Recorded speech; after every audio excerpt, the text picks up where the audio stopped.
Alright, while we're waiting for KSP to start, I'm gonna grab something to drink, and then we'll get to it. This is probably going to be a fairly lengthy stream this time. Let me close that.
That's still only halfway. I was kind of hoping it'd be done by now, but oh, whatever. It is what it is. So, in case you didn't watch the stream this morning, what we did was we got a satellite. Well, we got the sky crane to orbit around the moon, and then found out that due to where we had put it at and the time the specific time it was, that the signal from Kerbal was getting blocked by the moon. Not that big a deal. You just wait a couple of days to change the orientation of the moon. But I decided to send up a comm satellite anyway, so that it can provide a signal for most of the time that it's in orbit around the moon from Kerbal to our other stuff. We'll probably have to add at least one or maybe two more satellites to ensure that we have as close to full coverage as possible.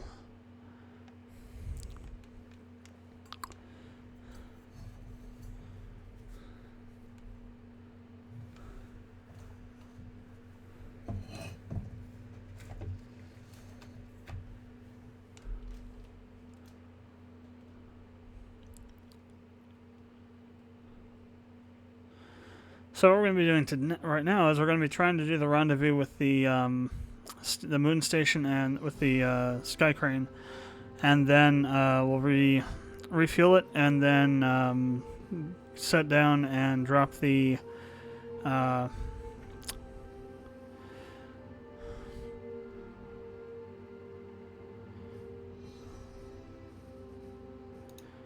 rovers off, and then get those into place or whatever, and then bring up a couple of maybe bring up the central core section of the base and try and get that on the moon as well. Then we'll go from there.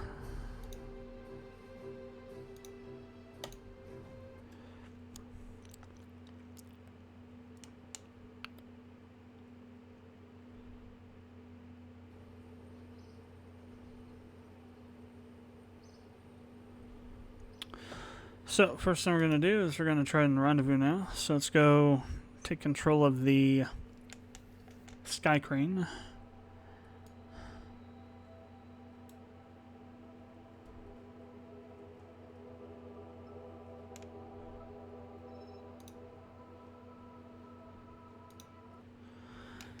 And see what we can do about getting ourselves oriented with set up for the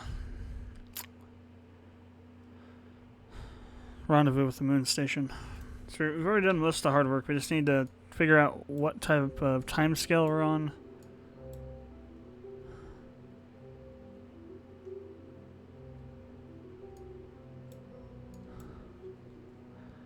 So we're going to have to speed up a little bit.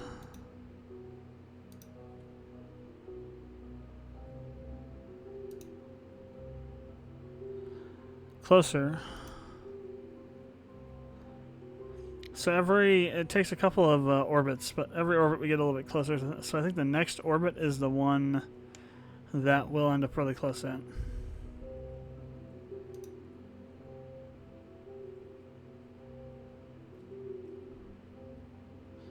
Or not. Let me just see how many orbits it takes.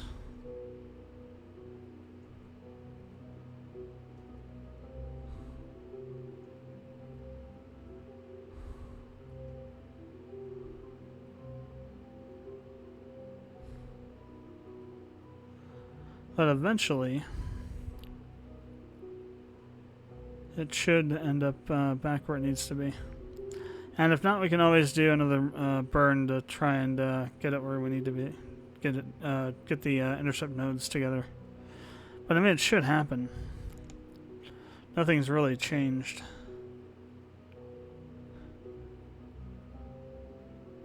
There we go.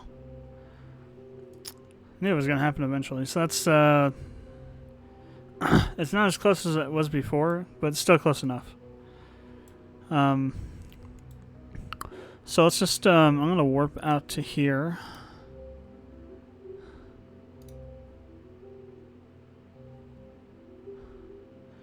We're going to see see where we are in terms of distance.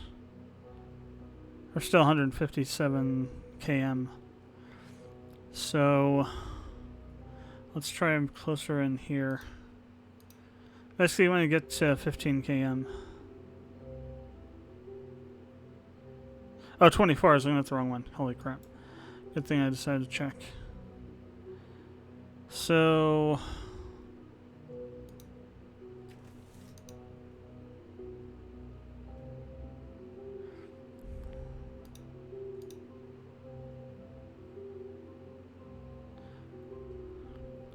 and we're already almost going nil, so we'll be able to... We actually probably could go just straight for it, to be honest, without even slowing down. So you want to wait till he gets... So once we get to here is when we want to be at 0, so...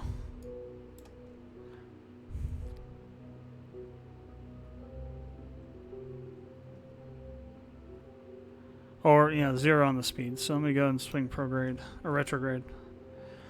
And we'll start setting that up. It's going to be we're going to have a pretty lengthy journey either way. But it's not insane to do. It'll be possible to do.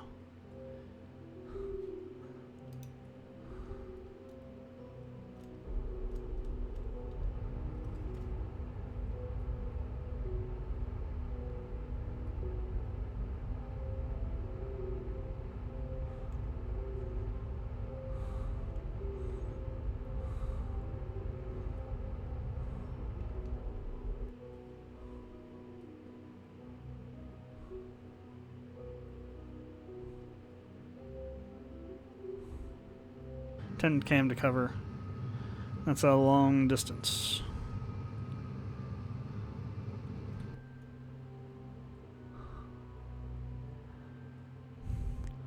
But I need to make sure that I slow down to about 50 but before we get to 1,000 km. And then I can speed up again if I need to. So I'm actually going to go swing anti-target.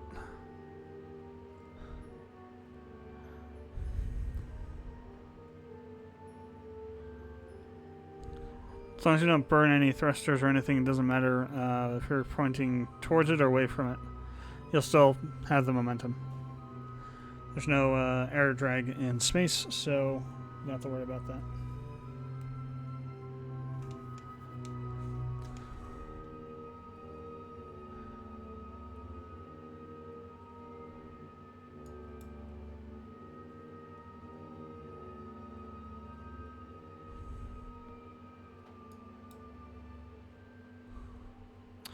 So we're not going to be exactly right up alongside it. We'll have to slow down Actually, I'll probably slow down to 0 and then start burning again so we can go a little bit closer. Yeah, we're getting pretty... Let's go ahead and start slowing down. Coming up on it pretty quick here.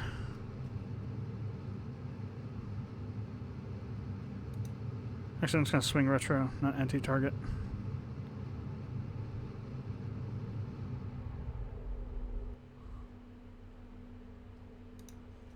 That way we're not moving along with, because we would have turned a certain way and it would have pushed us out more. I actually burned a little bit incorrectly there with that. You always want to go either towards the target or retrograde to slow down.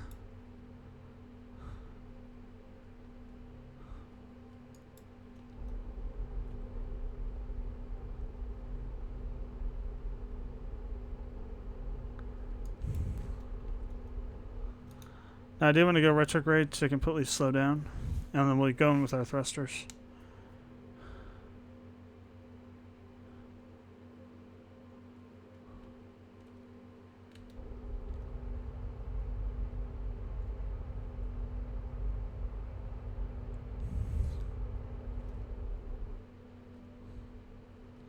Alright, let's go turn towards it. We're actually going a little bit away from it, but that's fine. Nothing the thrusters won't be able to handle. RCS thrusters, which we will turn on once we get oriented towards it. So we don't want to screw anything up here.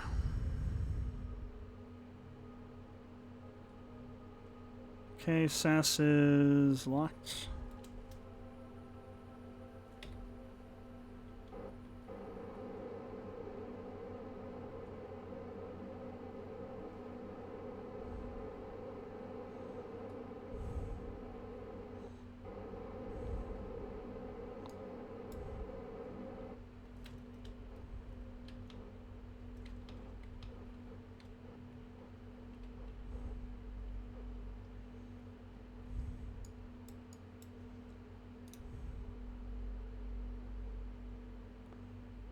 Actually, we can use SAS for this part. It's just when we go to dock, we need to turn it off.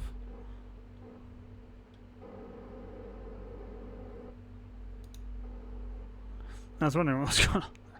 Wasn't actually pointed at it fully. I was set on stability instead of on target. Alright, so I would say no more than 10 at this point. So we're also going to dock at the end here, so...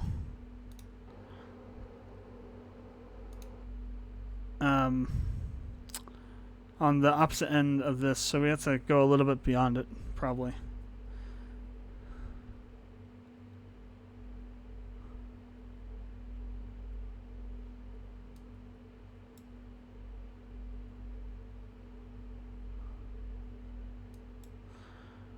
Or we could just deal with that with the thrusters. Actually, no, we don't need to go. You don't need to burn prograde at this point. We just need to use the reverse thrusters N key.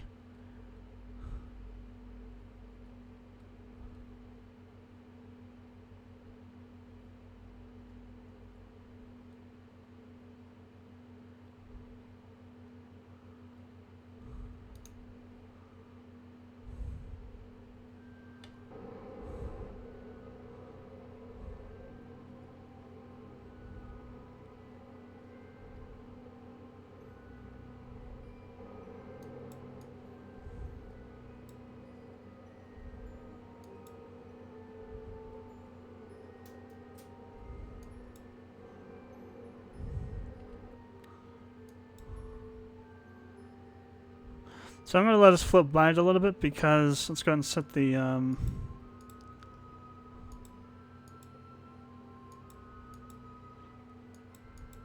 not close enough to see the port yet.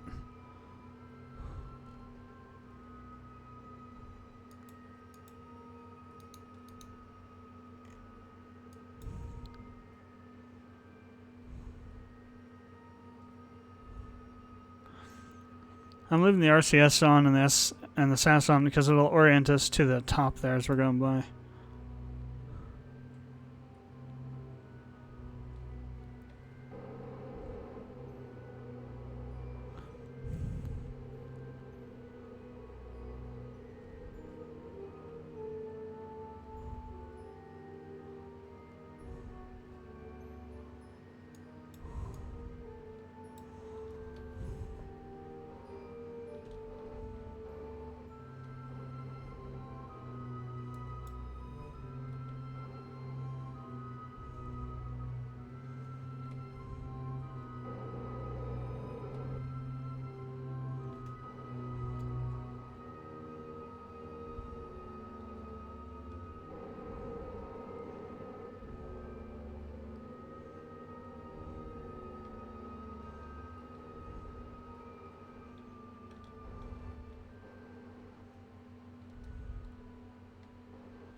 Let myself drift way too far away on that one. Alright, here we go.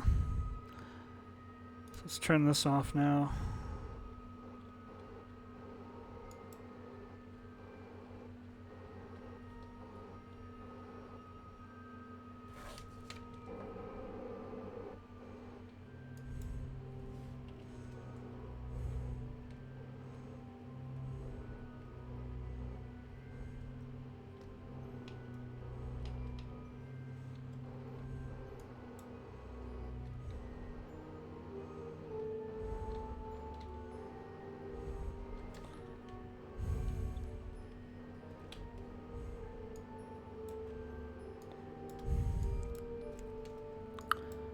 We've got a serious rotational issue here. I need to back off.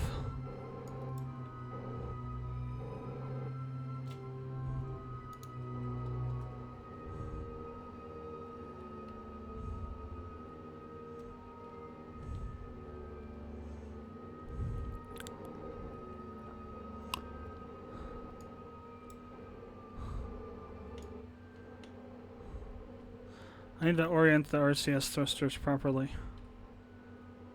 Okay.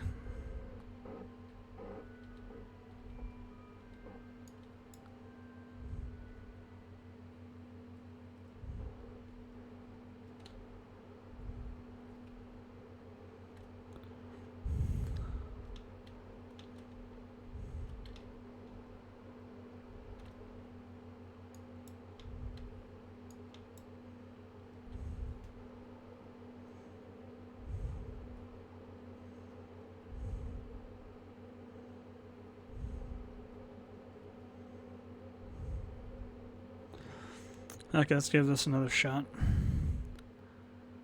Definitely wasn't this hard, although this is a much bulkier thing than the other one was. Got all this stuff in the actual rovers too causing issues. Okay, so first thing I want to do is I want to push us out as we're going forward.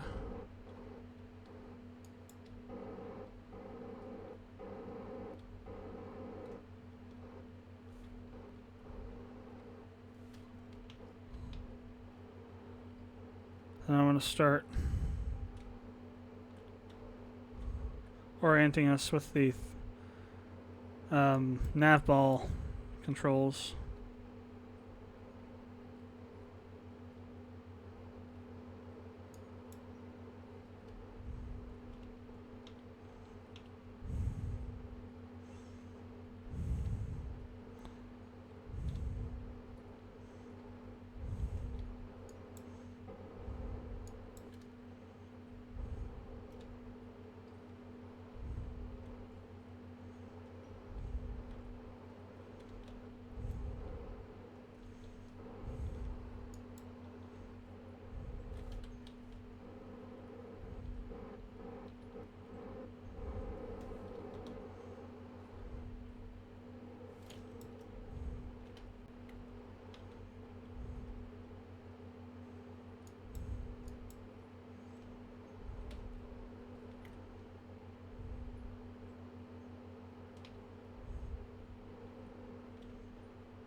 The main problem is that there's also a lot of rotation on this just in general.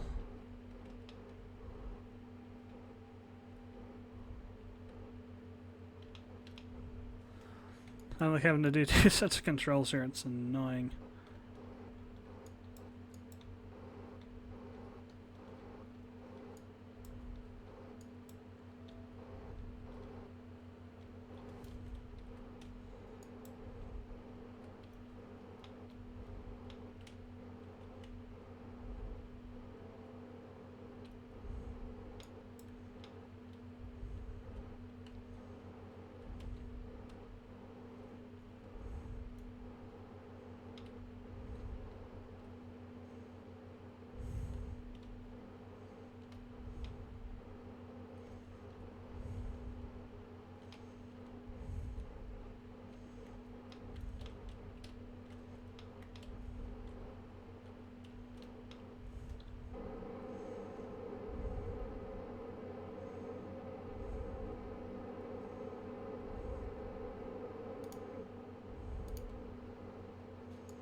Well, we hit it, but it didn't dock. Let's control from there instead. Make sure.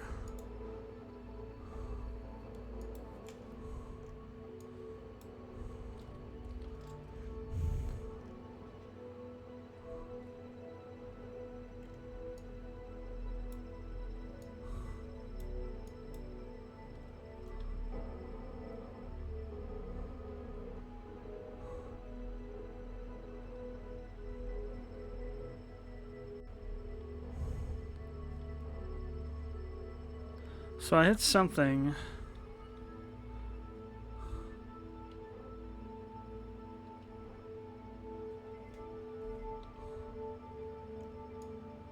Okay, so that turned on all the docking ports. Yeah, I can go on, okay. So it's just an issue of getting over there. I think we're going too fast is the problem. You have to get kind of right up to it and then let the magnetism do the rest of the work. This is so friggin' hard. Okay, I'm gonna have to do two hands here. The camera is not changing. Okay.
Gotta find the right keys here. We're going up too fast and over too fast.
Come on.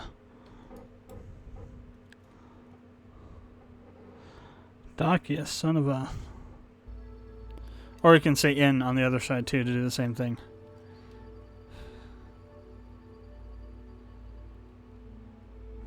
So we'll do these with all these, and also then this middle section here. Both of those. I want to make sure... Oh, we already lost it, didn't we? Right. The legs, the landing legs on that section. Actually, that would require me to bring another one of these frickin' things up here, and I'm not going to do that. So we're just going to have to make do without it.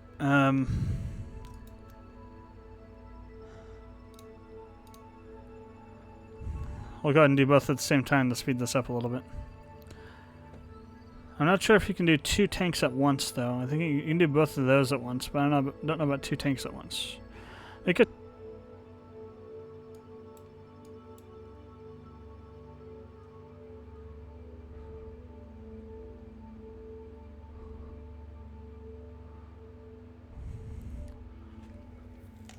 This is why I wanted to put the jumbos up here on this and not just like this kind of smaller ones, because need a lot of fuel.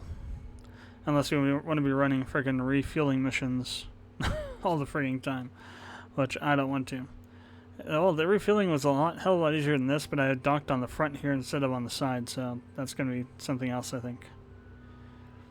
Doing a side dock. Definitely would want to put them back here somewhere.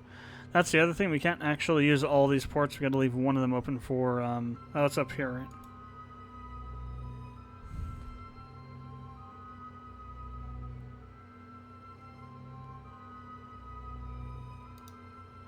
Make sure I'm controlling from there, and then we're going to undock.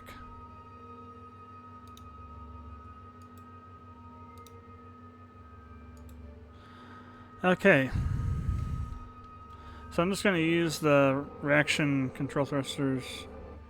I think RCS is reaction control system. I'm going to use that to push off.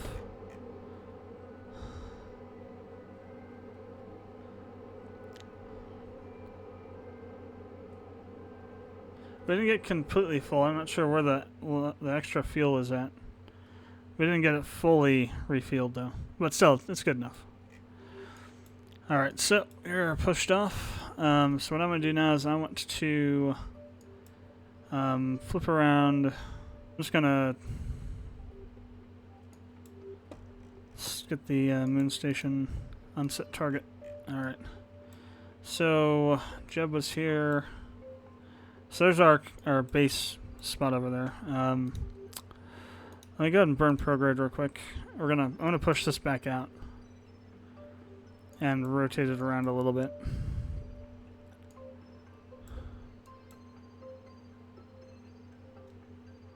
See if we can get a little bit closer to this spot.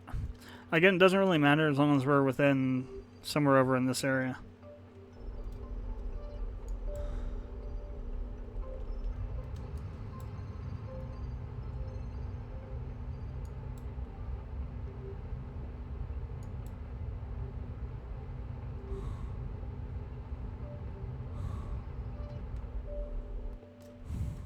Where you're burning at, that's the axis of where the rotation is going to happen. So if you're on the P or AP nodes, that's where you're gonna be turning it based on that axis. What the hell? I didn't think I went that far. Oh no, I was looking at the wrong thing again. It's like, what the hell? Actually, let's go a little bit further. I want to be about in between.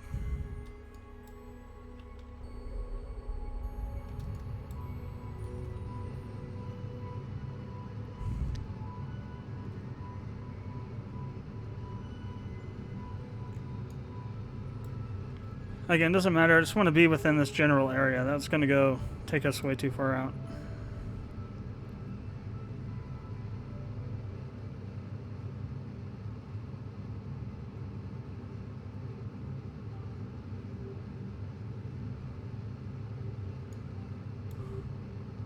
Alright, it should be good. Just in case, we're going to make a save, like you always should before doing something like this. And I believe we should have CurbNet access throughout this one, hopefully. We got the satellite over here, so it should be around in range, hopefully. If not, this is going to be an interesting ride again. So I don't really care where we're landing this time. Because, well, not really landing, we're going to hover, but...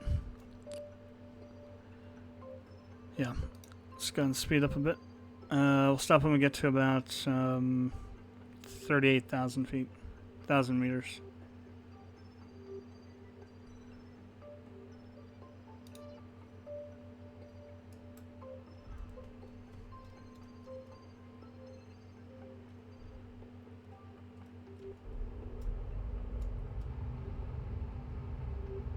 To this.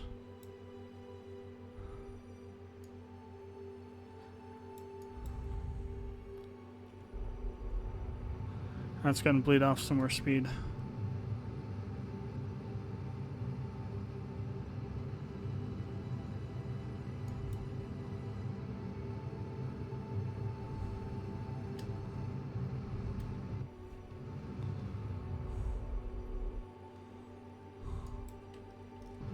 Actually, no, we need to get a little bit slower.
Perfect.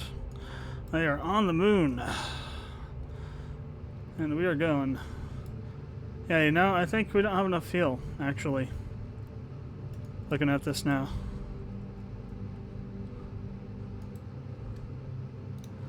Oh, we can go ahead and decouple that too.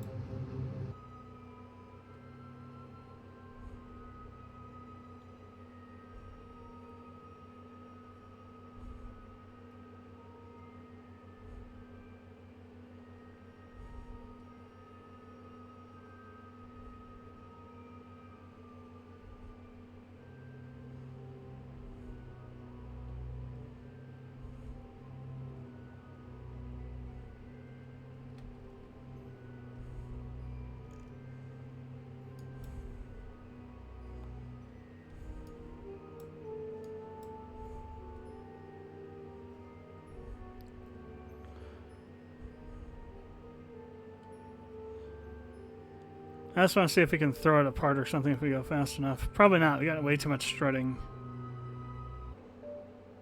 I just want to make sure that this thing gets obliterated so we don't have all this crap on the moon.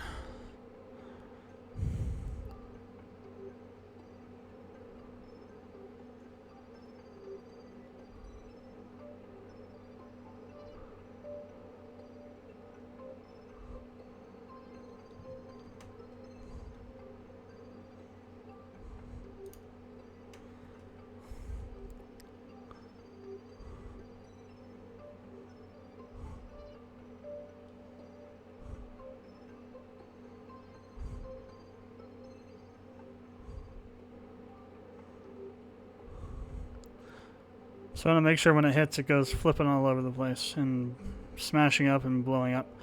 So what we'll need to do then is probably we'll need to add...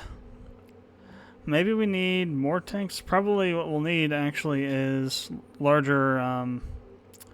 these tanks out here probably need to be a size larger, or we can scale them up a bit. Let's see how fast we can go before we hit the ground. If I go fast enough, it'll just start drilling into the moon. Yeah, that's going to happen. To blow up on the moon or to have enough velocity once it hit to go flying out into space. Either way. So now we need to go, let's go back to the Space Center and Tracking Station. And we want to go to the rovers, and we want to go ahead and move them over to the...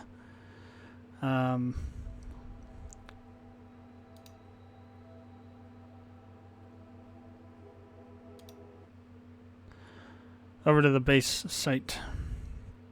So first thing we have to do is we have to discombobulate them from the landing section, I guess. Whatever you want to call it. Let me get rid of the docking port. Alright, so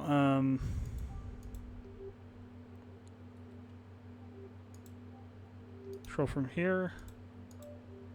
Undock. Oh, these struts are still attached. Crap.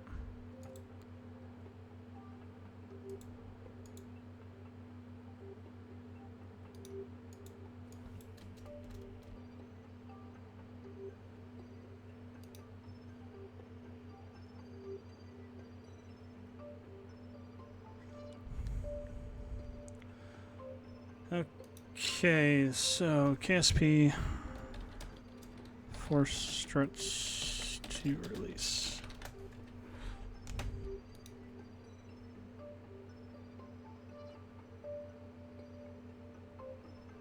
Actually, it's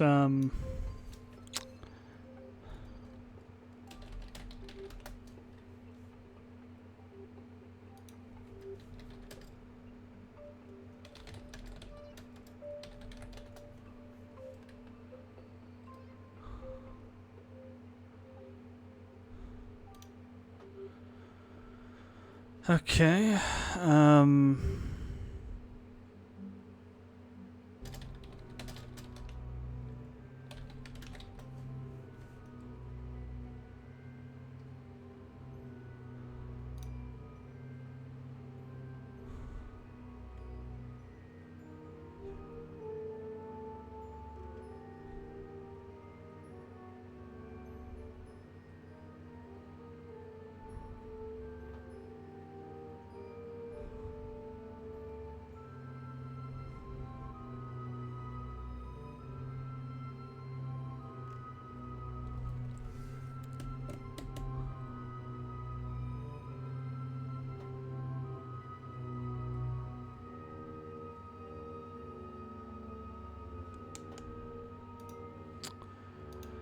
Damn, we might be screwed here. Well,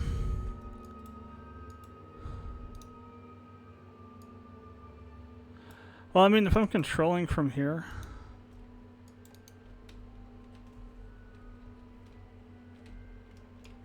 But here's the thing, I'm not it's controlling this from here because we have a probe core on here.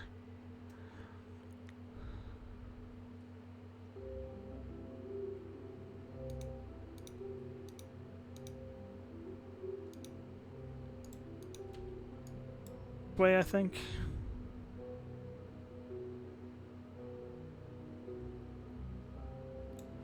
God damn it.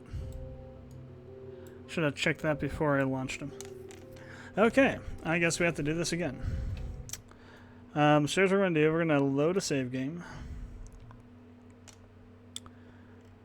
Let me see. What save game do I have? That's... Well, okay, we'll have to do... I guess either way we're going to have to do a refuel on the station, I think. Dren. Alright, so 20 was the last one, right? That was the one I had pre-landing with the sky crane. So instead we're just going to take that sky crane, we're going to point it at the moon, and we're going to just go into it. And everything is just going to... Unless I can, like, change these parts from here.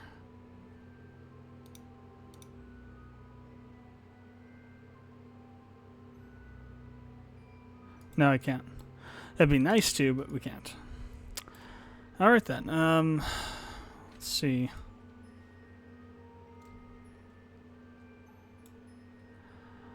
Let's get ourselves aimed down. Okay, screw this. Put the RCS on. Aim towards Radiolin. Radiolin. That's where we want to be aimed at anyway, so. Alright, and we're just gonna burn, and burn, and burn, and burn. And actually, we don't even... I don't know why I had that octo on there for. Because it was gonna be a thing we could land, and we'll take the octo off, because I think that might be causing a few problems as well. We'll also take these in-between struts off, because we don't need them.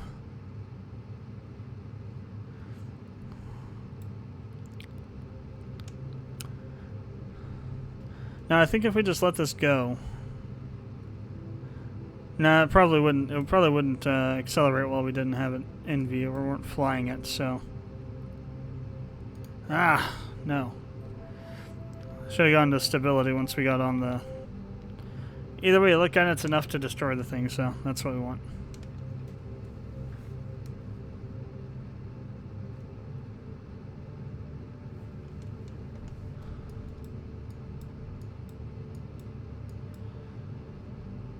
No survivors.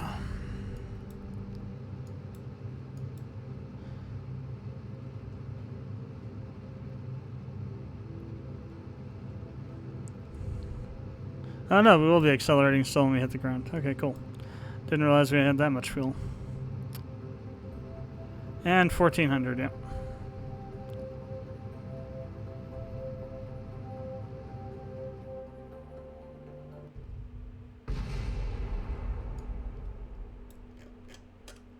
Any parts fly off? Perfect. That was a perfect 10 score destruction right there. It's going to mess up all that strutting possibly, but I'm going to get rid of this. We'll just attach it directly to the... Oh, perfect. It all came back. Nice. Alright, you struts... Or no, these struts were fine. Ah! Come on. Don't be in... Stop being stupid. Let's go. Get on there.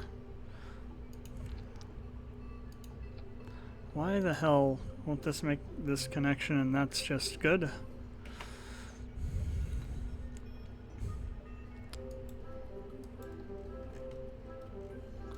It's not like it can't...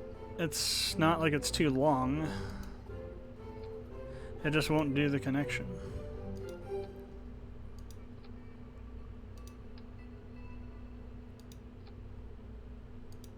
There we go, jeez. And this one, I think, was the third one going up here. Now, let's grab the correct one this time. Because for some reason it's set to do mirroring instead of proper staging.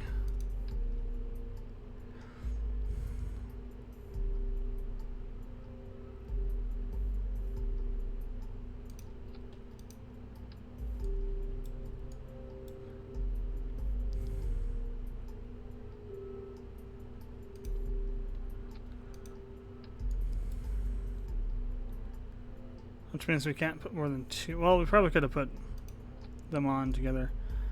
It doesn't have to be perfect, it just has to be enough to keep it from doing the bad stuff.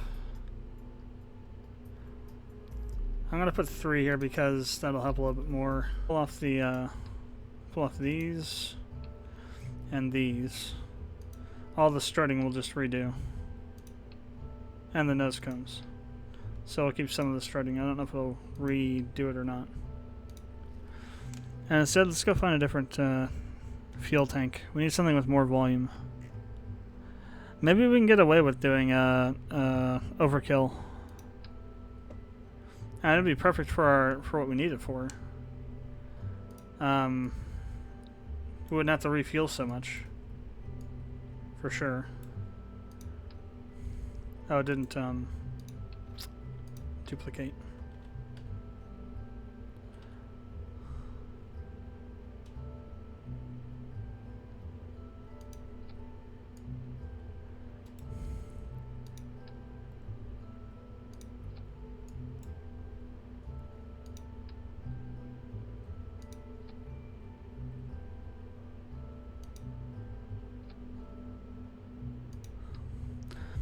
No, 100 times. Yeah, 100 times more fuel.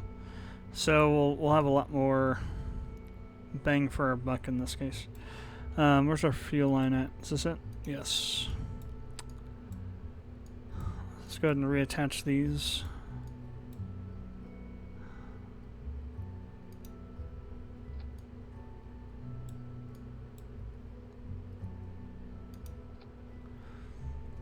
And then we need to do the strutting around with the rest of it, since it all came off. Which is just fine with me.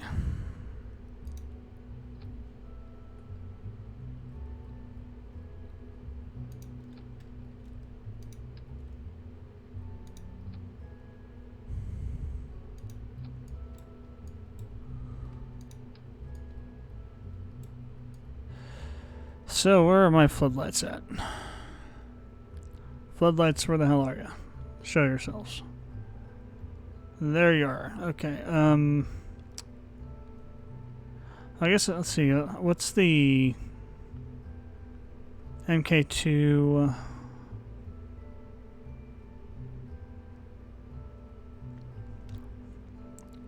I guess we'll use the MK2s. Now how do I want to use these?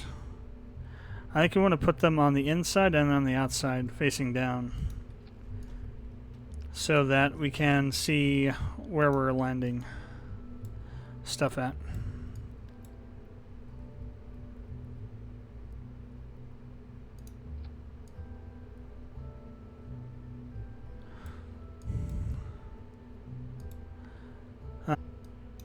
Bring that out.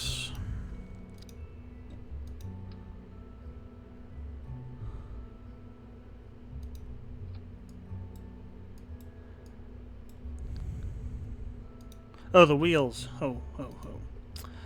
The rover wheels. Hell yes, we got to deal with those. I almost forgot all about that.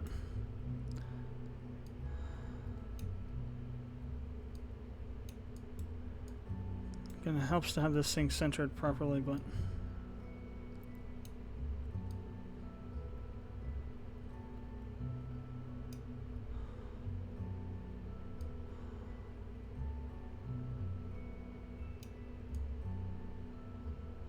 the lag is going to make that difficult for me. It's not constant lag, it's just like every couple of seconds the game freezes for like a nanosecond and it just causes things to lag that shouldn't. Bring that docking port out. Actually, it might be off the other direction.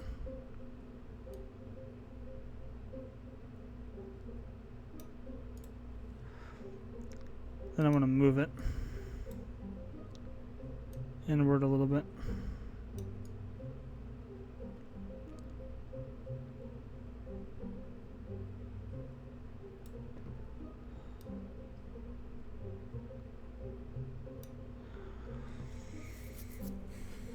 The only way we can really orient them is to look at them across from each other.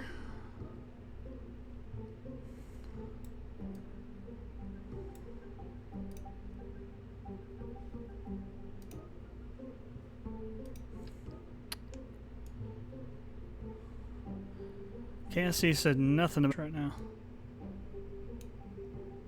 Oh, we need to move it over a bit, too.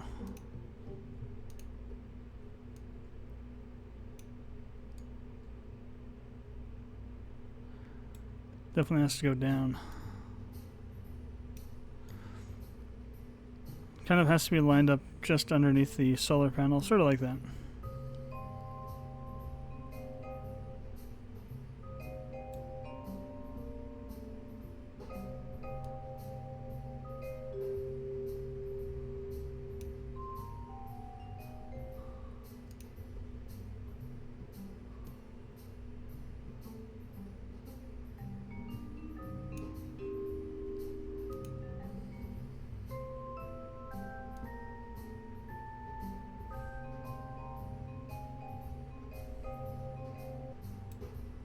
So maybe we need to just adjust this one down.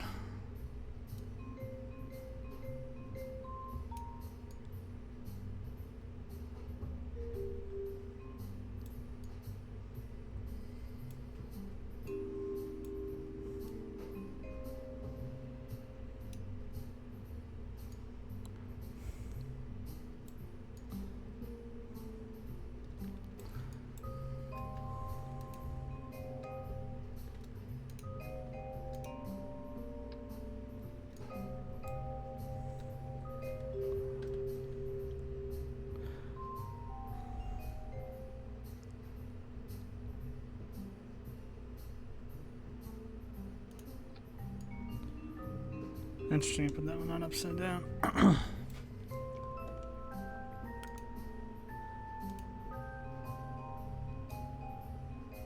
Oh my god, it's gonna rotate them both. It's like, maybe we could do it this way, and KSP smacked me down and said, no. You have to do it the freaking nails jammed into your fingers way.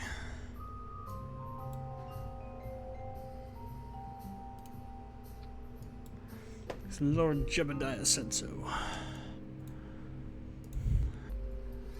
Line these things up so they're following a friggin' angle of the friggin' rover fuselage. That doesn't look like it's rotated this direction correctly.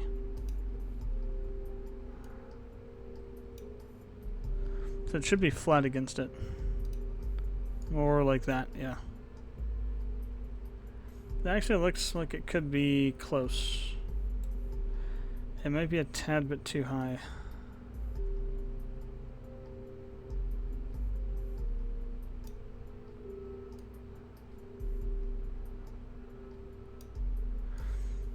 Alright, we'll see how that works out. Pretty sure I have the wheels the right direction though, this time.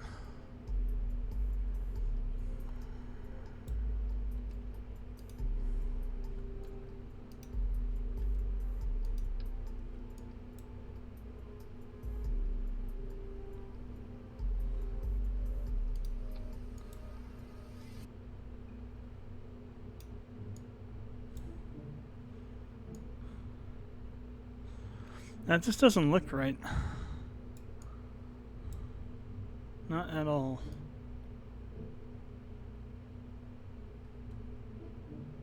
That looks better.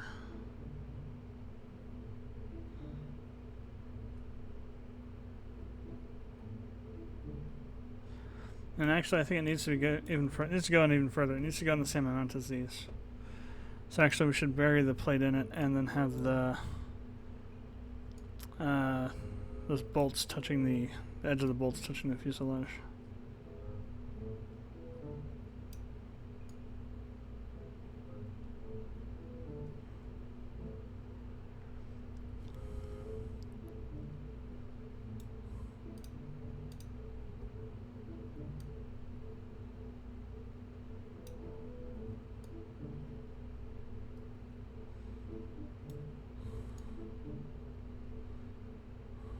I think this one's still got a bit of a rotation problem on the y-axis, or z-axis rather.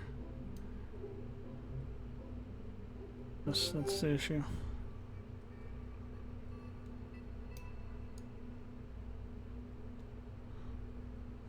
So it's going to be kind of clipping into it. Actually, about how much of that's going in? I'd say 3/4 in.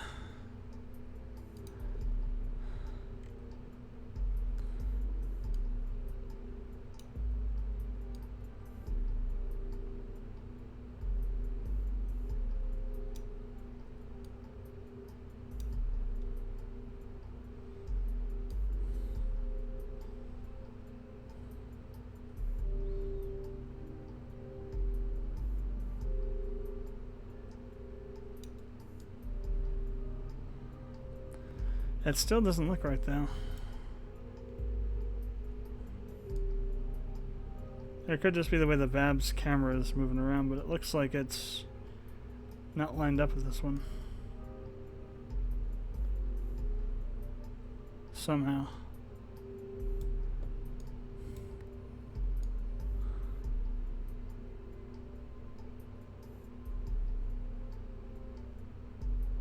It looks pretty lined up with that one. Not with this one.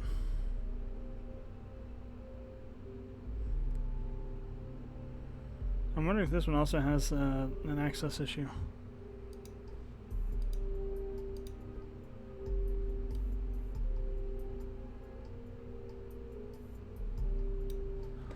Maybe that's why. Well, as long as they're close, it doesn't matter. Now we gotta do that all over again. I mean, I could copy this over to here, but that's just a whole nother can of BS that I don't want to get into.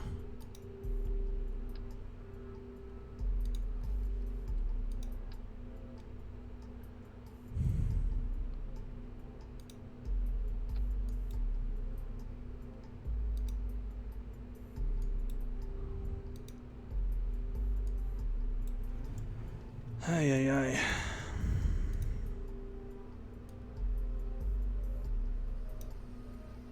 The time it takes to build one of these things properly is insane. Because, you know, there's parts are fitting on ways in here that's not designed to be fitted in the VAB. And that's like by design.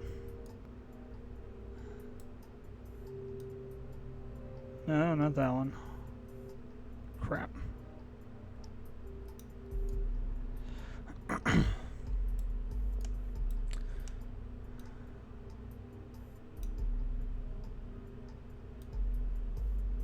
Okay, what the hell?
Alright, it's kind of pretty good there.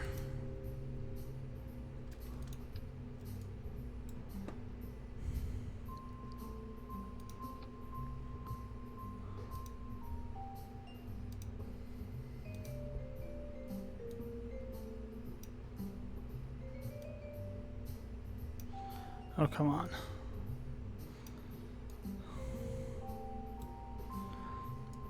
This leg is really starting to bug the hell out of me. It's making clicking on things so annoying.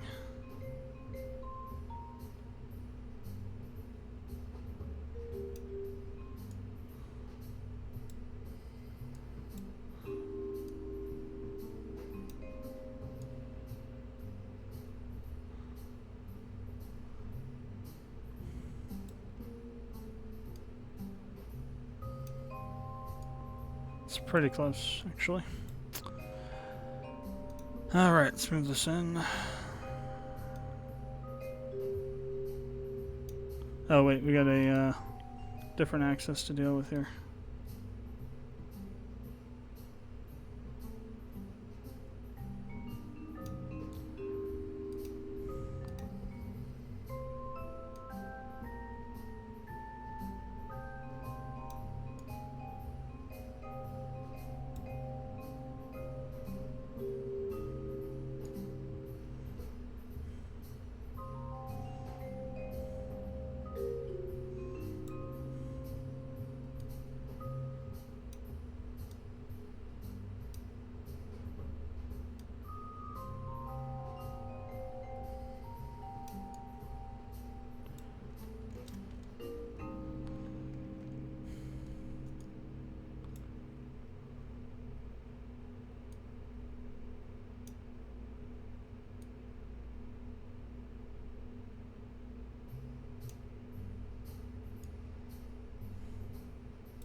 Oh, we got some major issues. Holy crap. Did not even look at this axis on this side. That is not straight at all.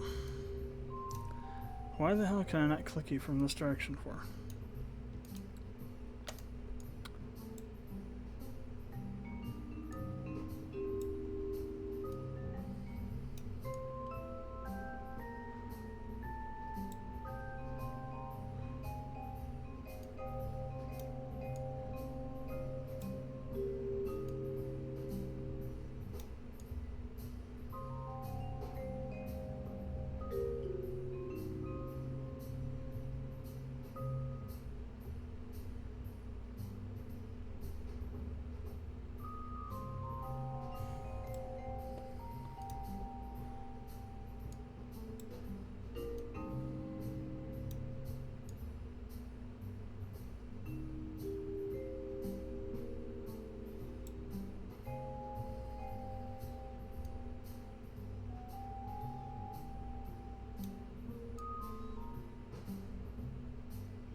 I also think we overcorrected it a little bit.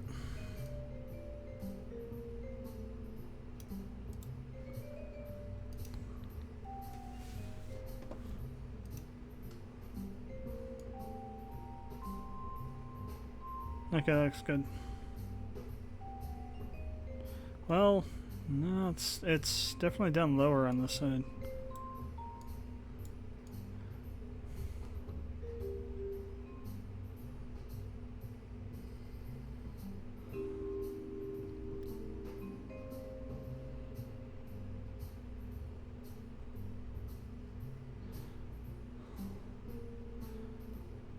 So it should be almost at the center of the docking port. That's where these sections should be. These are both really high.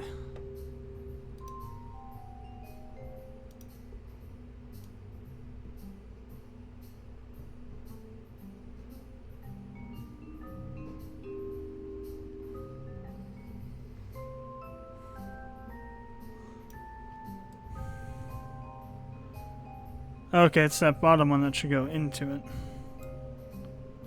Gotcha.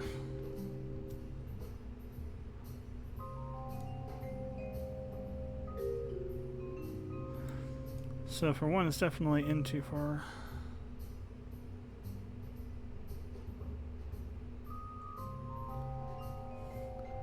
Now that I have this out a bit more, I can see that there's also a little bit of an angle issue. I don't think we need to do that correction we did.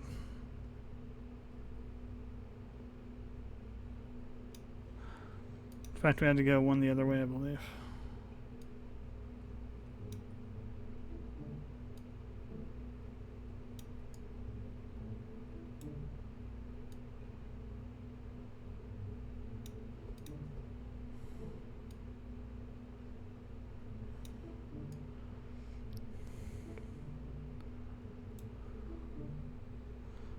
You can find identifiable landmarks on this thing to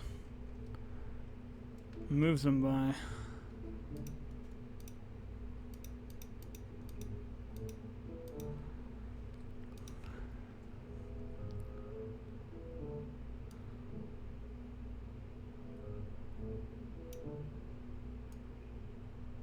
It really helps.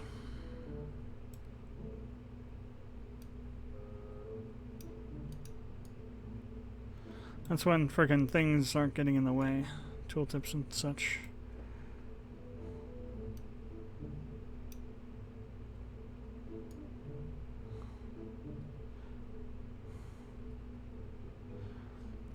This looks like it's a little bit too tilted downward.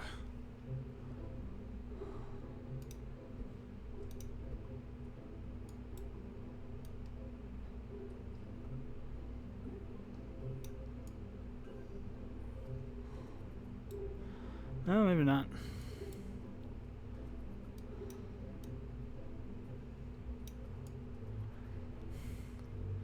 Maybe we just have to move it up a little bit.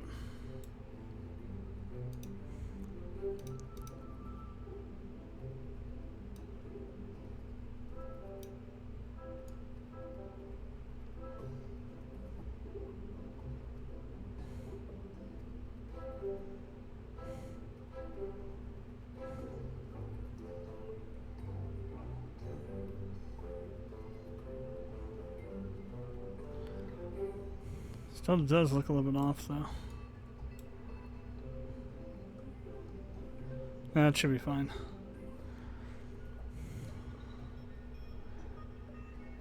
Doesn't have to be super exact. Just has to be within, you know, 2 to 3% difference. I think any more than that would be a problem. Alright, so these guys need to go just underneath the panel.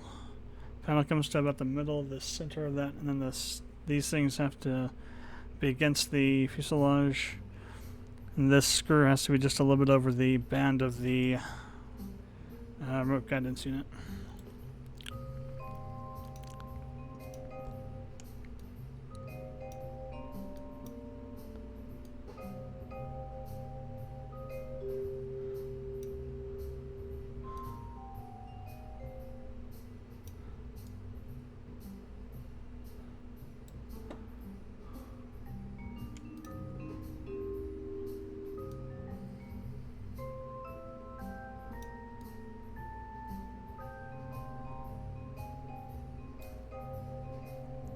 What about vertical markings here somewhere? Oh, this wheel is definitely lower than this wheel.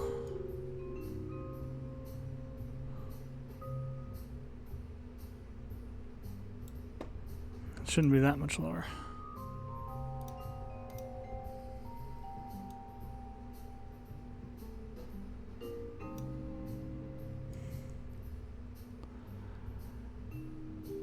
So it should almost be touching the solar panel, assuming these panels are on the same way on both sides. Which they obviously aren't, because now it looks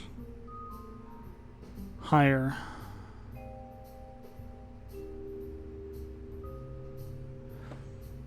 There's no easy way to really judge them across from each other.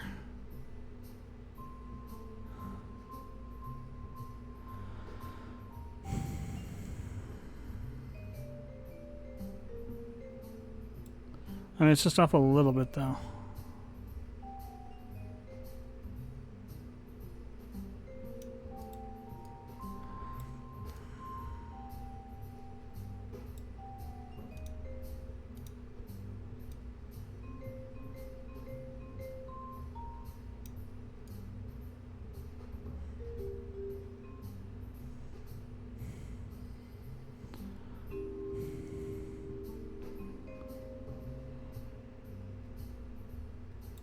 Might be a slight angle issue.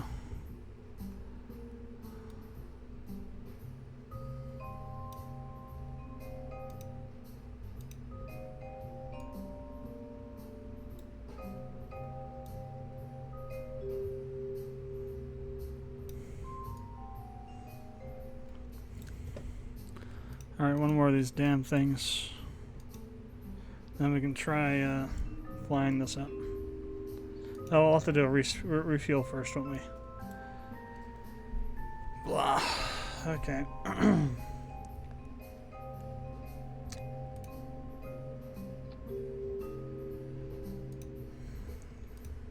Hopefully it's not it's as easy as it was early this morning to do. So after all this nonsense, we need something easy to do. Let's see, I need to rotate this up for sure. This thing will not be stupid. Actually rotate. Definitely have an issue this direction.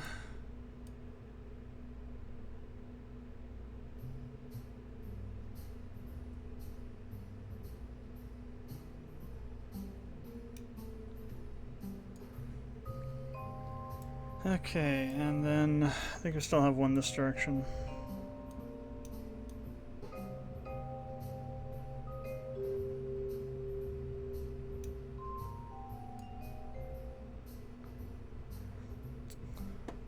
Well, there's definitely still one on the green line, whatever our axis that is. I had to pull this in first before I can figure it out.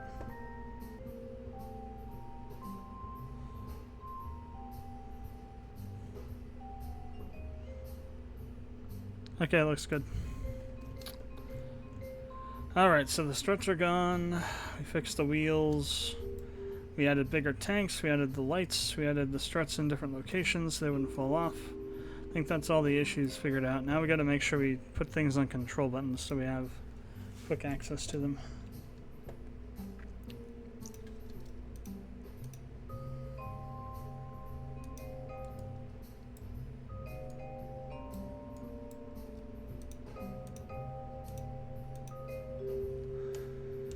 Alright, extend. No. Take that out. It's on the wrong section. I'm going to go to custom one.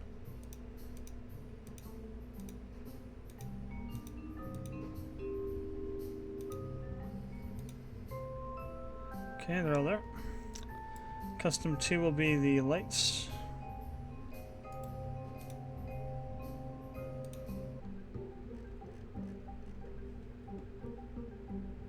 Alrighty then. So lunch. I was gonna put some TNT or something on it. No, it's fine. We'll just fly it into the moon again.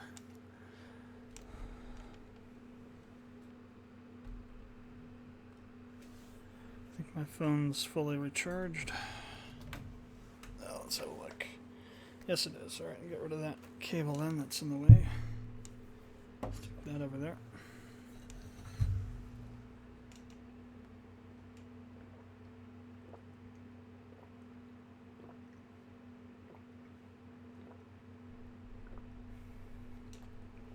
Alright. Oh, great, the foggy stuff is back. Whatever, the graphics glitch is back. That won't make any difference. Shouldn't be harmful. Okay, so I'm trying to remember exactly what I did. I think I waited until we got down to 2 tanks, and then I started turning so we could drop these ones off more efficiently. Actually, I do think we had the RCS on too. It was definitely not full throttle. I think it was 3/4. Alright.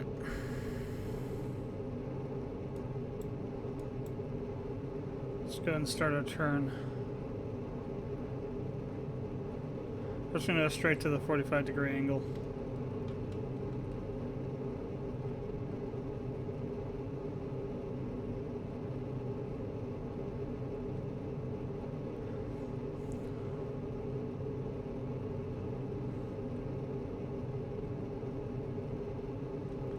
We're also going to go full throttle once we get out of the upper atmosphere here. Don't want to go too fast because we'll end up burning up a bit. And it probably wouldn't matter, but at the same time I don't want to try and see what might explode if we go too fast. I'm going to go faster though. We're almost out of fuel in those stages. Get the extra little bit of thrust out of it.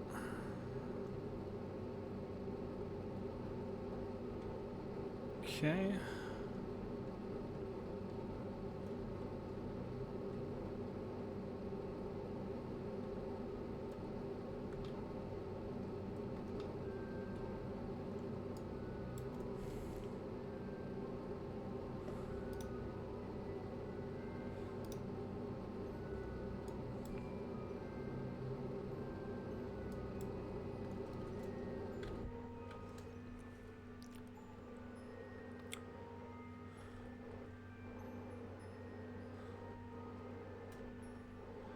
So I'm going to aim just a little bit below the horizon marker, probably 10 degrees will do.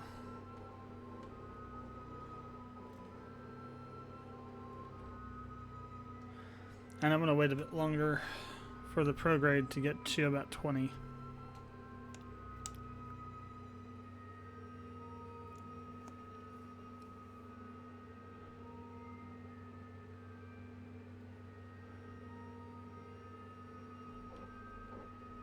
We'll need to make some adjustments here and there to stay down here. Because actually we'll drift back up towards the prograde if we're not there, even with stability assist on. It's kind of strange.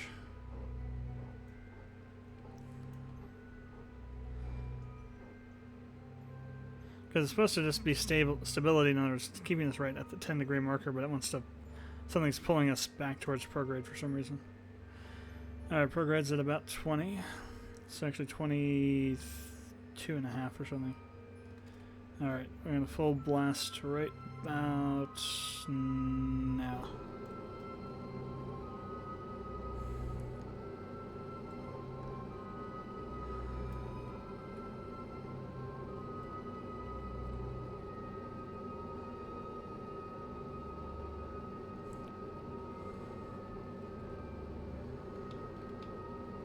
Gotta make sure we don't go out of control though too. If you go too low on the gimbal down here, you will. It'll just flip around the bottom side of it. You want to stay within 10 or 15, on 10 or 15.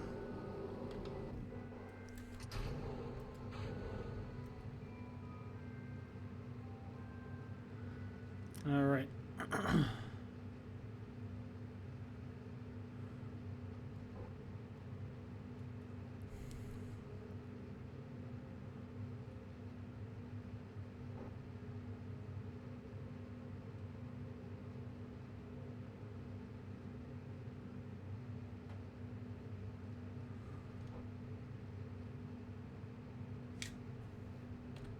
Switch out to map view here.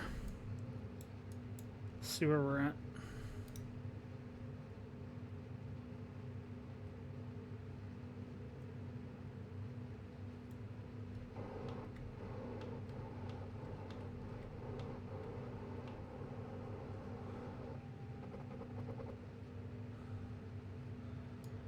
Gonna readjust a little bit there.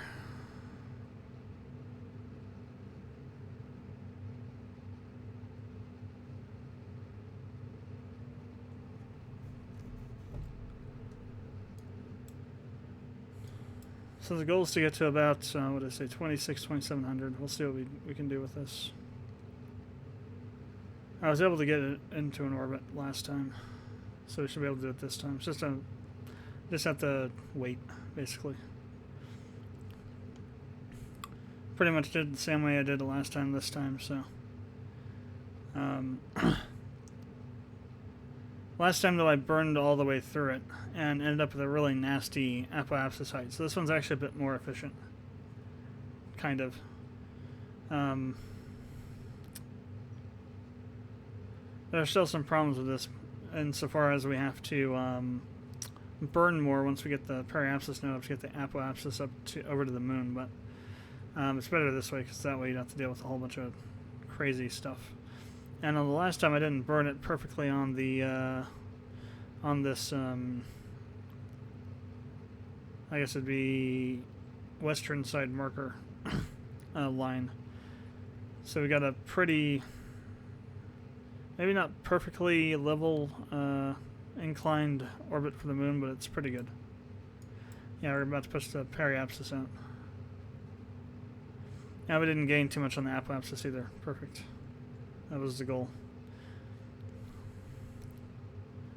I want to make this one burn as efficient as possible so we have more fuel when we get over there. Okay,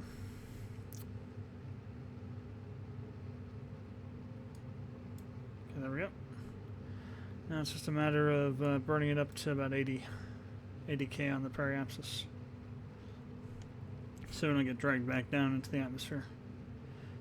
Even if it's just a temporary one, because that'll air brake you and you'll fall. That's another way you can do it. You can set the periapsis to 69 and just go around multiple orbits. Every orbit it'll pull the periapsis in a bit and push it back. And you can deorbit that way. It's the longer way, but it's actually a little bit safer. Alright, we're pretty good. Okay then, here's the moon. I'm going to say it's probably going to be over here somewhere, so let's set up a node here.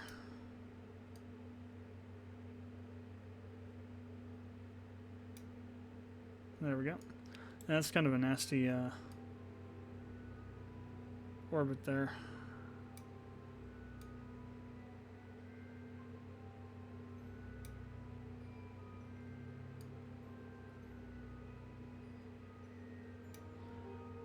Oh, we'll have to deal with it. That's what we got. I guess I could move it around, but...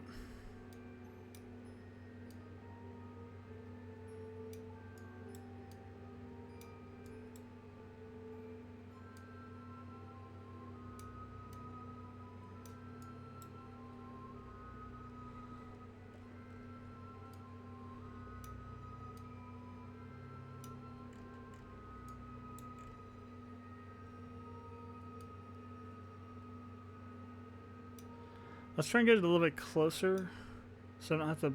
Well, actually, no. Further is probably better, to be honest. Alright, we'll deal with that. It's going to be a pretty long burn. So we got a lot of speed we have to recoup and add. And on this one engine, this skipper engine, it's not that powerful. I mean, I suppose you could use a mainsail. Like I was saying, it's just you gotta limit the thrust once you start going to dock. And then you'd also probably need to watch your fuel consumption with it too.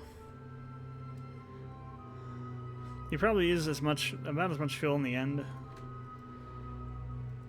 but it's just a little more finicky and precise. This one's a little more precise than the mainsail is, so that's why I went with it. And now to wait.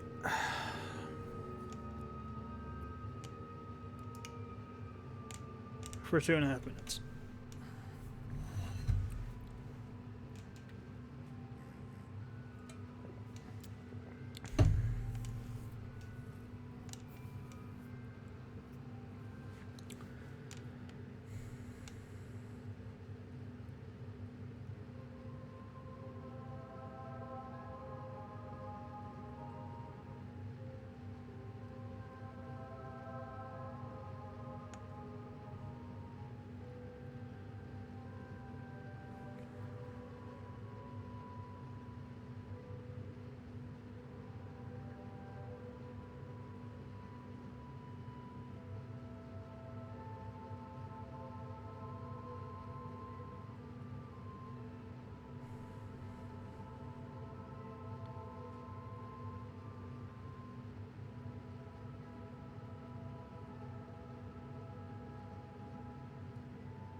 This is one game I wouldn't play online.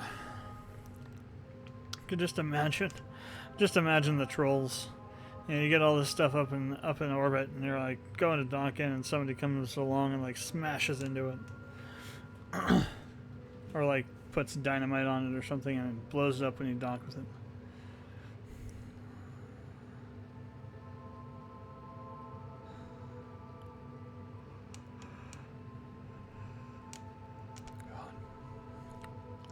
So in order to get to Duna, we do have to have I think it's nuclear powered engines, which I think we do actually have access to.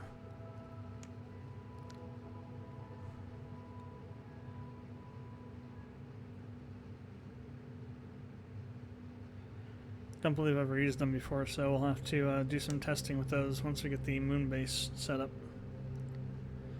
So basically, what we're just going to put on the moon is we're going to have a couple habitation sections. We're going to have a drilling platform. We're going to have some storage tanks for the drilling platform. We're going to have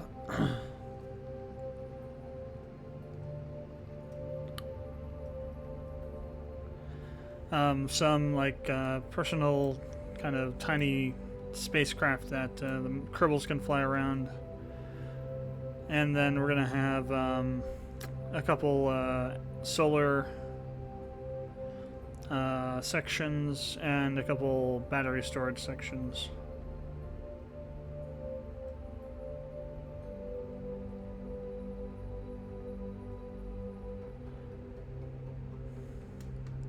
Actually, yeah, it didn't quite burn the way it was supposed to, but that's fine because we actually got a little bit better of an orbit around the moon there.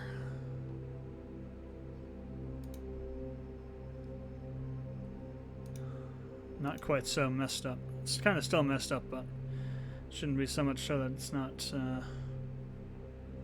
impossible to pull it around easily. I did use up more fuel on this run, though. Last time I had about 65% at this point. Now we're down to about half. We'll see what happens. Should have enough fuel to fuel up the station well enough for the Sky Crane. Oh, that's right. I was going to put a Clampetron not Junior on this, so we could dock it alongside. Oh well, we'll do the Sky Crane docking port again.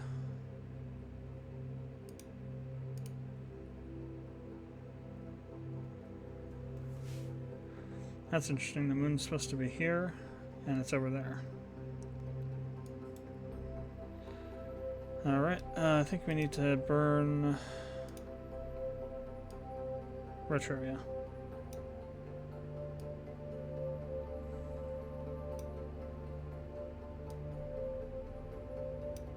So we actually could pull it in if we wanted to all at once.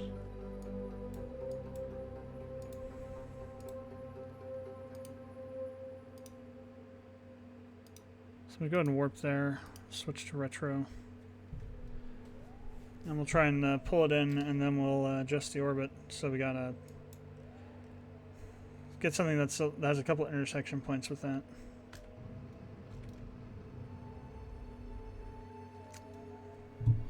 Whoops, weren't quite ready yet. Oh well, it's not that big a deal. We'll just have to burn that speed back off. But all right, there we go. On retrograde. Just going to get that speed burned off and then pull this orbit around and get it connected up.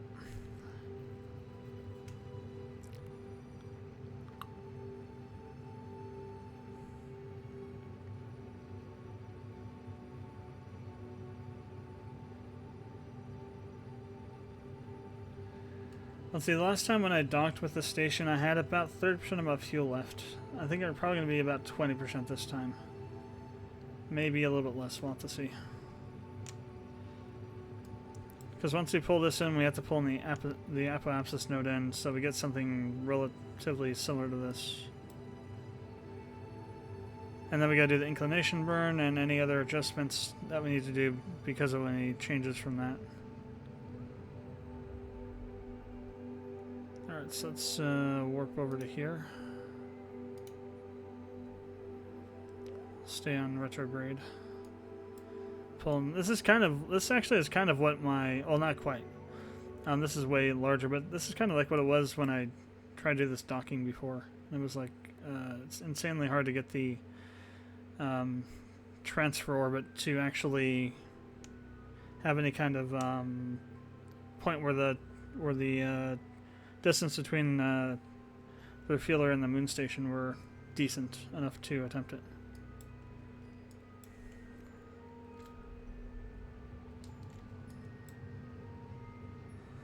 So I'm just going to pull this in a bit, and then I'm going to target this so we can see exactly where the AP and periapsis are at. I definitely want to pull this into about a circular orbit, though. Or as close to one as we can get. That'll work for now. Alright, let's go ahead and target our moon station. Figure out what we need to do for the inclination burn. 154 degrees? Wow. 53 degrees. That's kind of insane.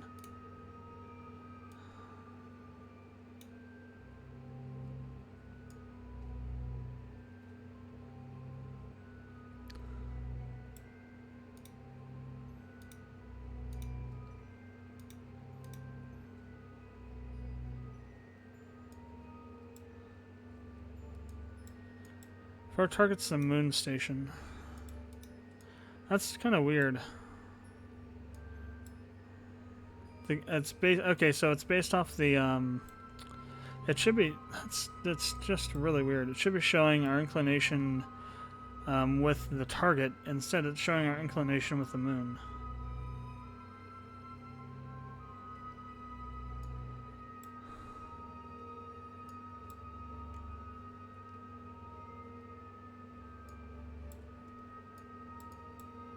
Not sure what's going on with that. So I'll kind of have to eyeball it. It's not a good place to be at, having to eyeball inclination burn, but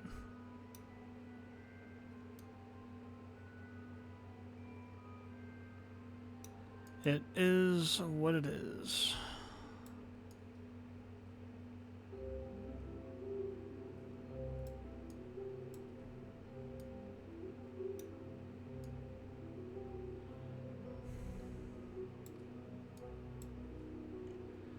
Actually, I got plenty of time before we get there. I'm gonna go check out, see if there's any reason for that.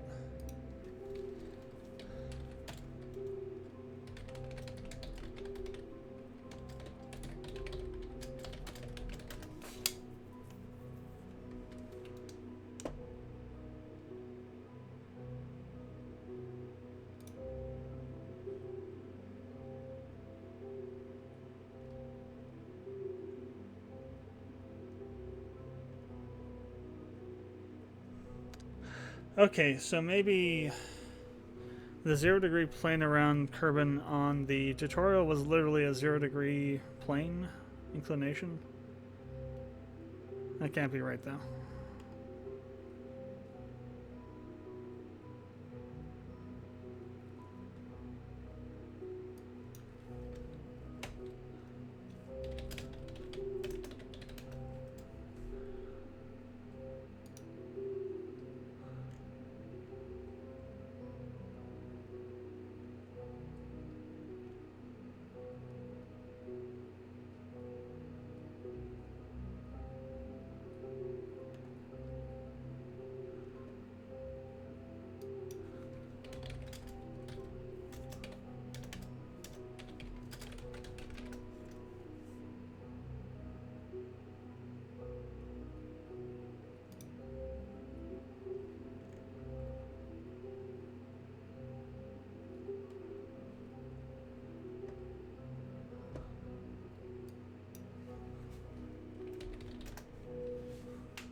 Well, there isn't really anything in there.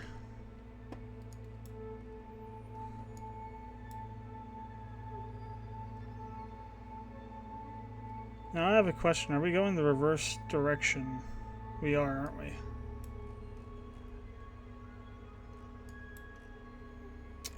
we? Yay! So if I did a full 180 inclination change... So in other words, if we flip this over, I would be going the other direction. That's what I think we need to do that. Oops. Let's just go ahead and get rid of this. add maneuver.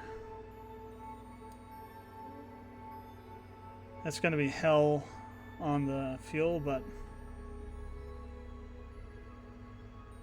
holy crap, we're going to run out of fuel trying to do that.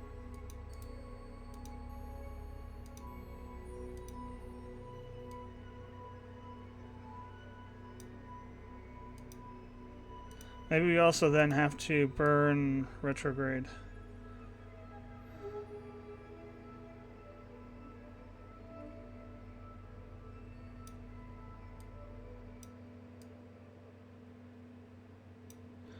No, it's not going to work at all.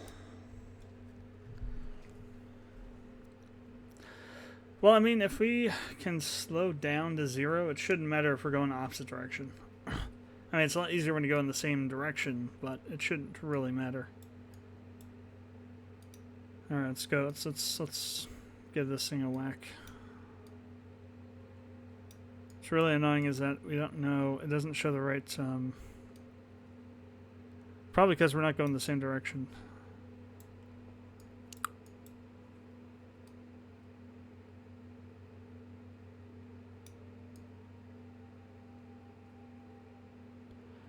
I mean, that's pretty close.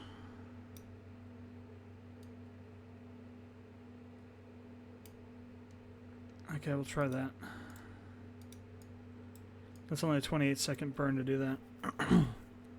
Then we'll need to pull in the AP and periapsis nodes a little bit. Because this is actually a 139, 157 orbit. So we're actually a little bit ahead, or above that by quite a bit.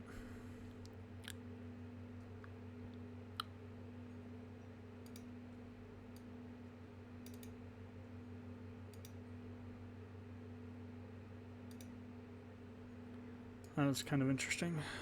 Oh, because the jeb was, or the flag was in the way of it, that's why.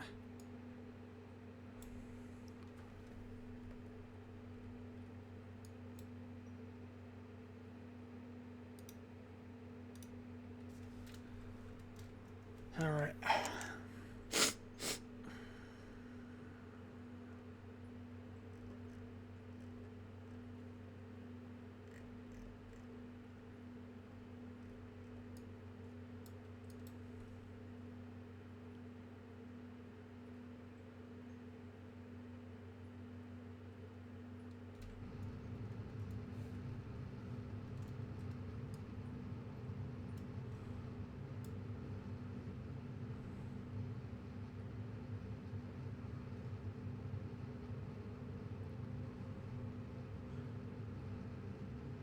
Actually pushing the PE node out, which is good.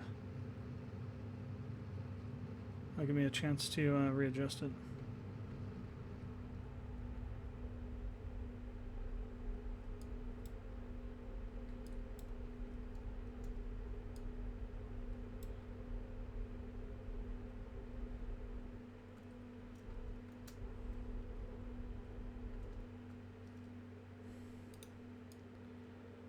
Alright, I think I like that.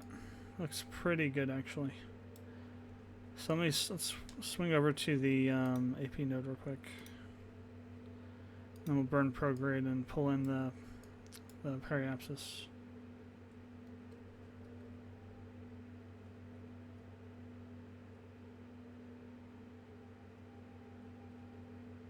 Retrograde, I keep saying prograde. Retrograde.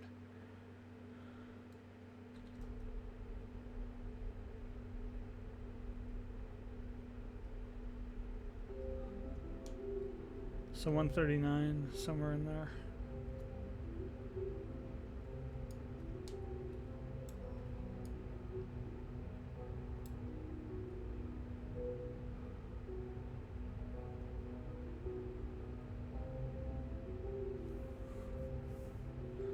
Well, I got some intersection points over there. Whoops, a little bit less than what I wanted, but that's fine. Actually, let's go prograde real quick. I'm gonna burn that back out. If we can get this thing like on a almost perfect, we don't want to have a perfect orbit with it because that means that at some point you're going to crash into it. But you want it to be close. If you can get both periapsis and the apoapsis nodes really close to the orbit, then that's going to be a lot easier to do interception with, rendezvous, technically, actually.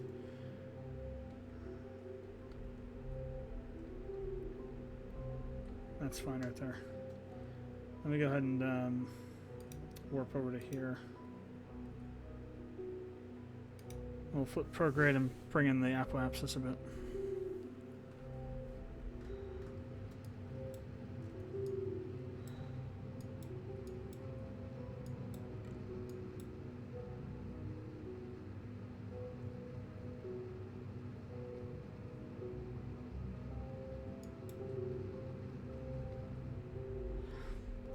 So we got a couple intersection points, which is good. Now let's go ahead and set up a maneuver somewhere and see what we can get out of this.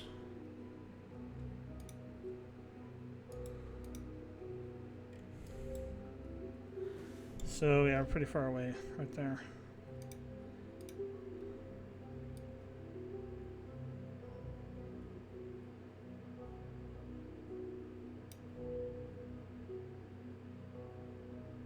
Wow, 0.2 kilometers.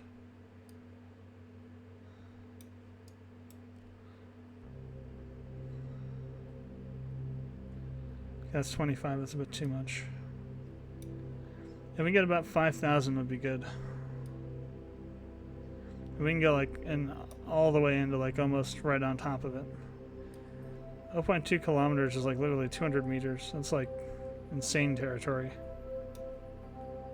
Main problem is we really have to stop dead even. So actually I may want to make the separation a bit bigger.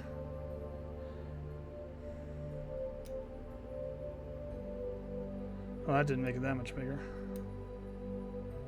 I'm going to do another 10 though. Maybe that's something like 6 or 7.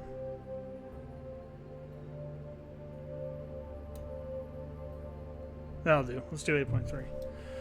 Okay, that's literally in 18 minutes, so let's get set up on the maneuver node and get this thing done.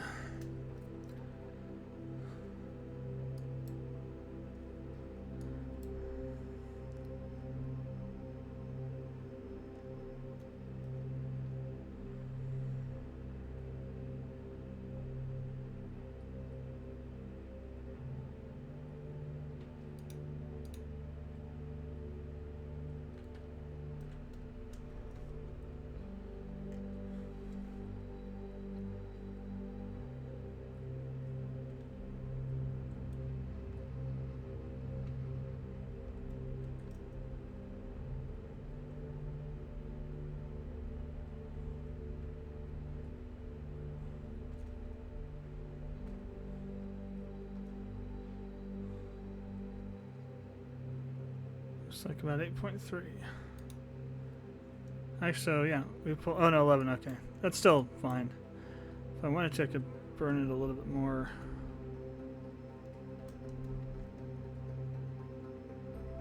Yeah, 8.4. It's good. Okay, so where are we at now? So this is 8.4. Then 15 is going to be probably out in here somewhere. So I want to warp in a little bit.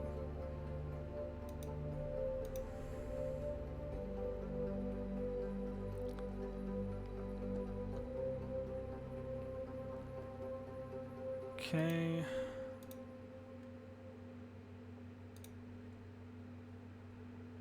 Get ready to burn retro. Still quite a ways up. Or quite a ways out, I should say.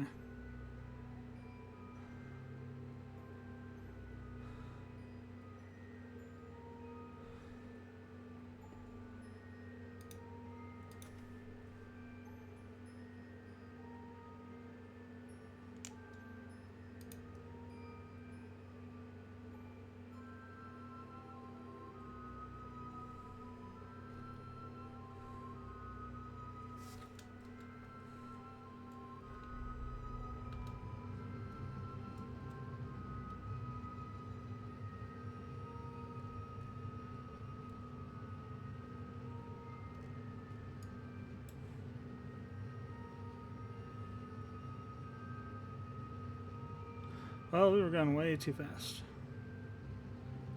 As long as we can get slowed down, Oh, we're going way too fast still. I didn't think about that.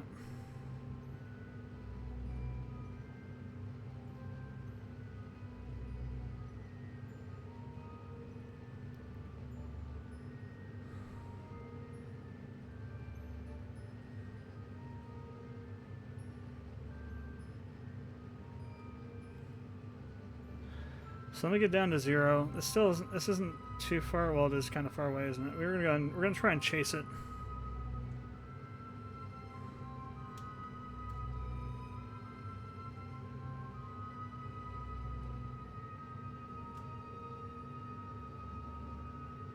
That's getting really far away.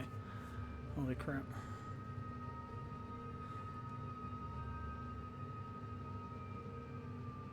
We are burning towards the target, though.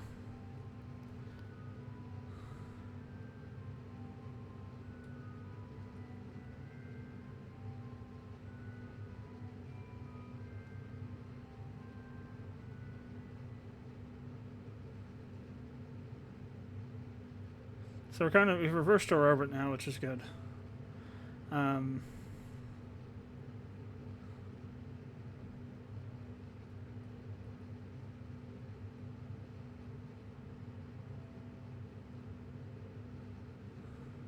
going to start speeding back up.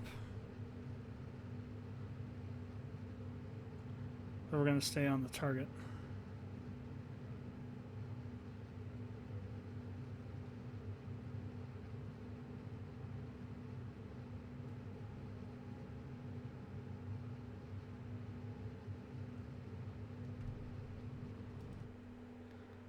Alright, so we got another target intersect here. So we're going to use that one instead. So now that we're going the same direction, I'm like, this will make it so much easier. What's our separation right now? 30,000. I'm just going to put it on 2 times and we'll stop it manually.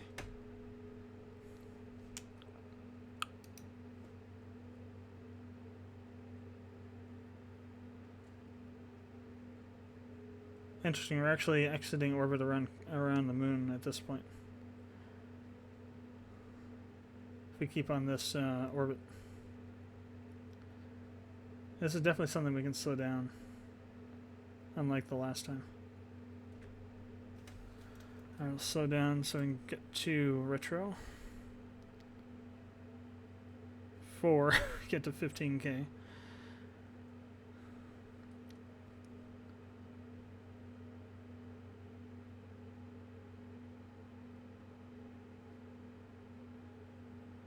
Alright. So this thing's velocity is 431 meters a second. How are we catching up to it then? That's kind of weird. Oh, I get it. Our velocity is higher. It's the horizontal speed, not the total speed. I wasn't paying attention. That's fine.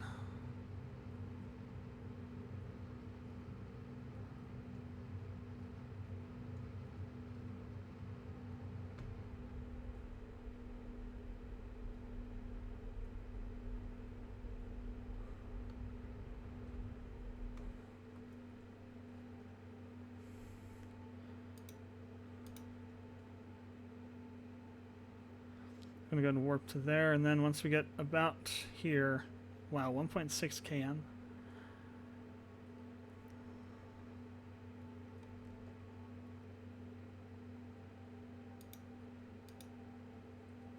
I'm gonna switch out of this mode now.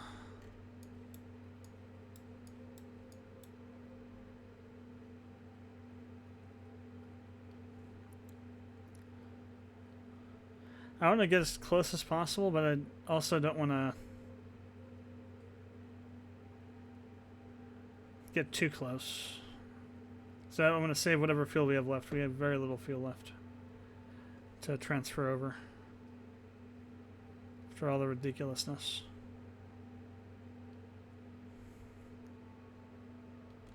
Alright, let's go ahead and bleed off the rest of this.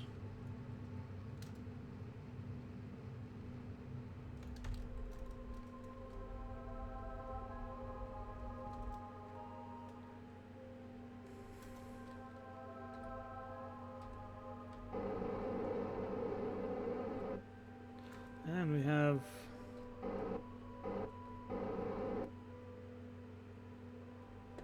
I still need to go towards it a bit. Let's turn that off. Turn that back on. Target. Still got the 2.3 km to close. In some ways, going at it, yeah, the head-on kind of way is good because you're already aimed at the... Well, it depends on the orientation, I guess. But the front of it should be facing the side it's going. So I think that's where we left it.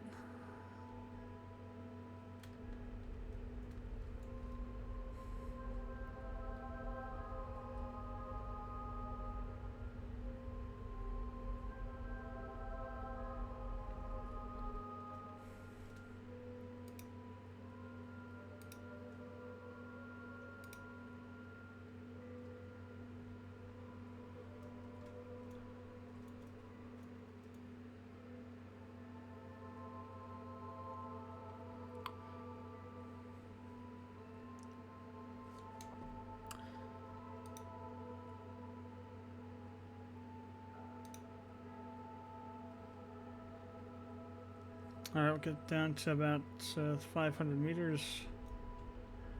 Start bleeding off the rest of this. And then we'll go in the rest of the way with thrusters. So let's go ahead and turn towards the target. Turn off that. Turn this on. Alright, turn SAS on.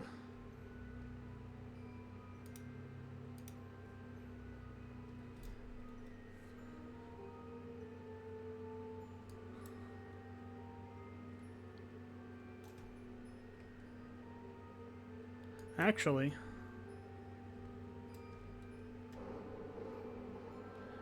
the front of it might actually be pointing... Oh no, the front of it's over there. That's the engine section.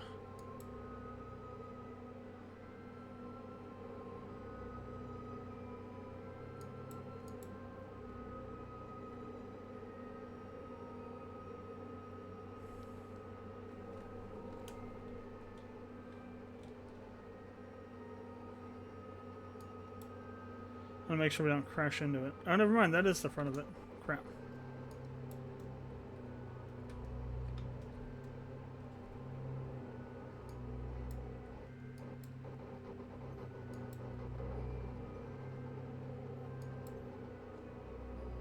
This is going to be fun. All right.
Ah, come on. Stop moving so fast.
Well, that didn't quite work.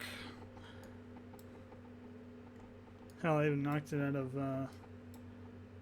knocked it around a bit.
Hell, I think I need to, I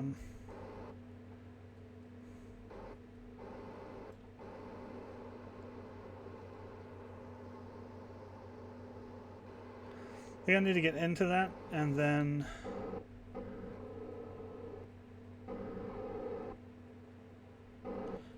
turn on the RCS to try and write it, because it's kind of flying all over the place right now.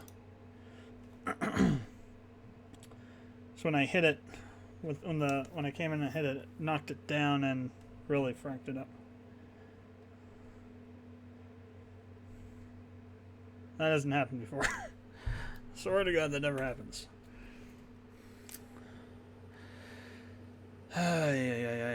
What else can we have go wrong? Actually, this one's going okay. It's nowhere near what the other one was, but...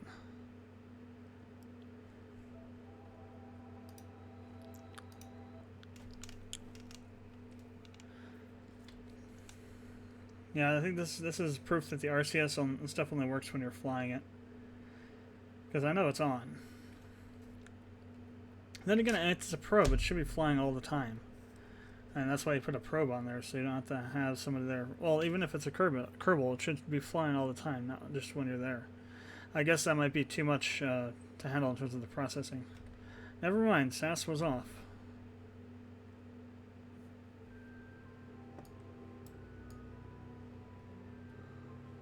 How come I don't see the other ship? Oh, there it is up there. That's why I can't see it. So I think when we came back over, it stopped the tumbling. Tracking station. Go back to the fuel ship.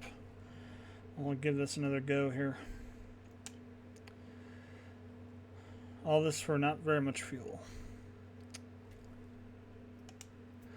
And I don't know if we'll actually need it for the new sky crane to dock first. We'll have to see in terms of the fuel usage. But I think it should have enough to actually get onto the moon, drop the friggin' rovers off, and then we can just do whatever. If we have to, we can crash it into the moon again. And then just fly one up and dock it to the station separately. Just pull all that stuff off the middle section or something. I'd rather not do that if I don't have to, because that requires, you know, fixing a bunch of stuff that'll probably break, but if we have to, we have to.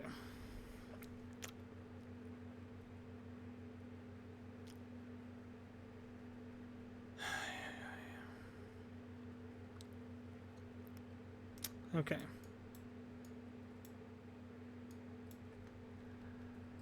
Alright, let's start by thrusting towards it. Slowly, because I need to then also just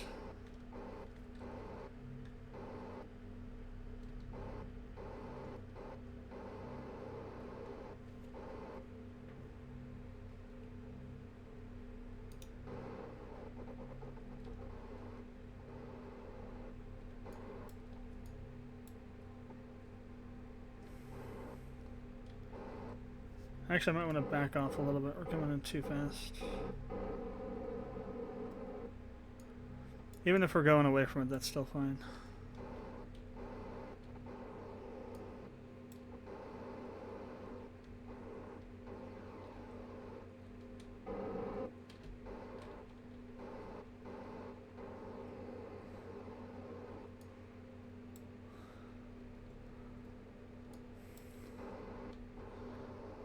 Probably should start out a little bit further away anyway. To give us a little bit more lead time to...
I don't know if it's still turning or not. It feels like it is, because it feels like I'm like just not catching up to it.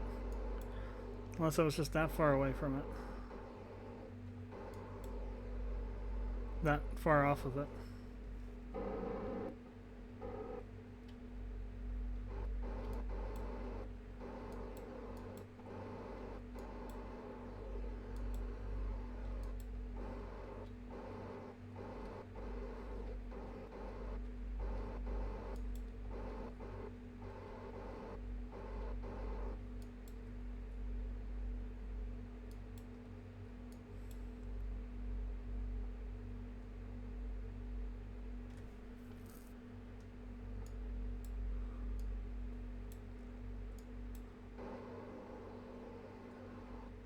Oops, other way.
think we're about right on target with it.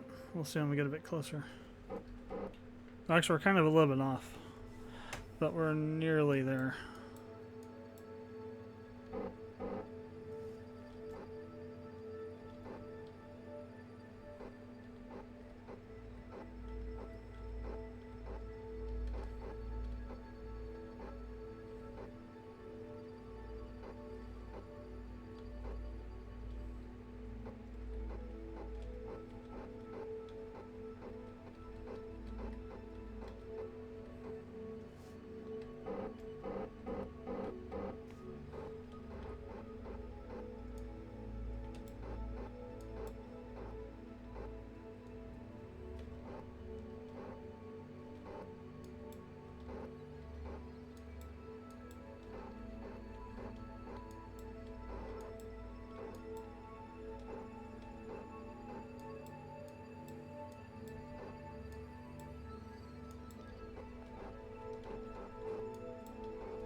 Just let them do it themselves.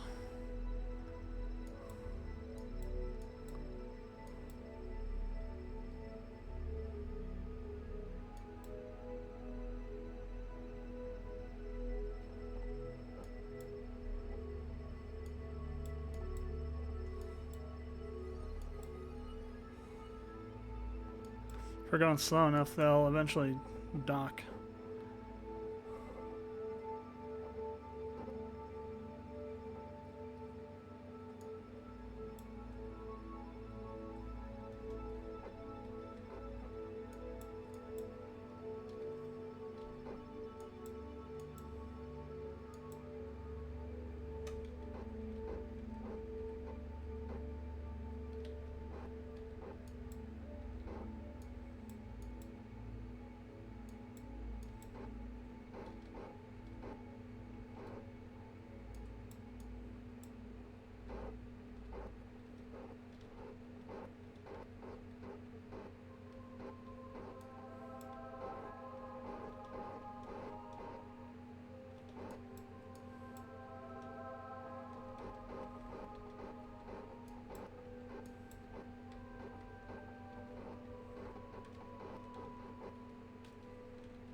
Now if I back off a little bit.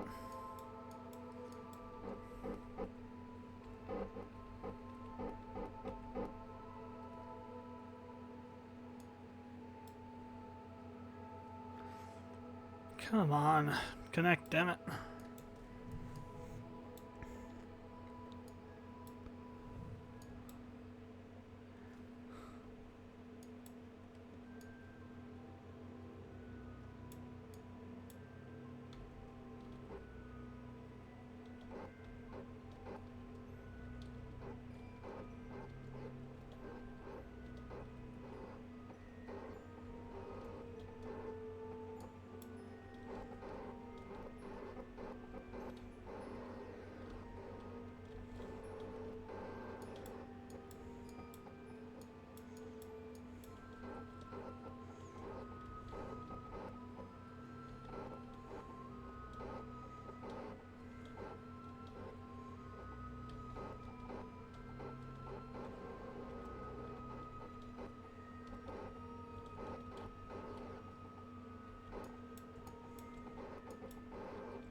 on, connect up, damn it.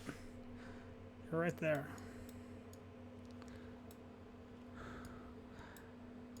I've never just had it not work like this.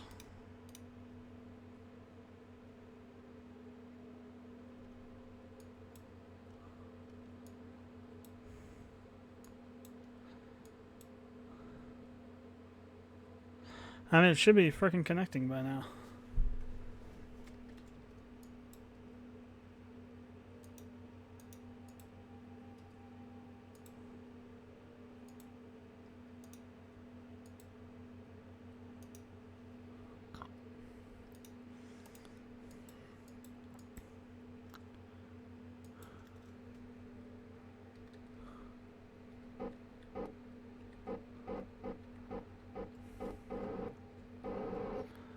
Let me back away enough for the trajectory.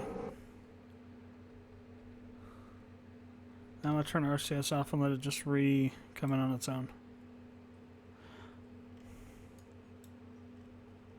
Let the SAS handle it. I mean, it should be fine.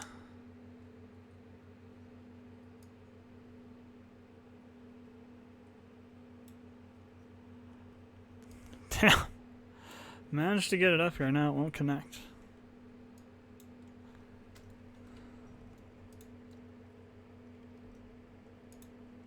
Oh, there we go. Shit.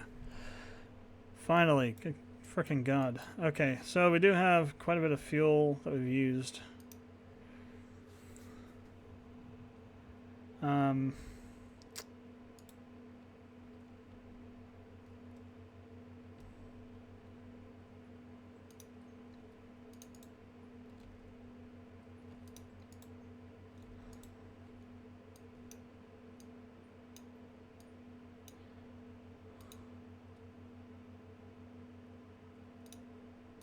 Again, I want to leave enough for us to deorbit this thing.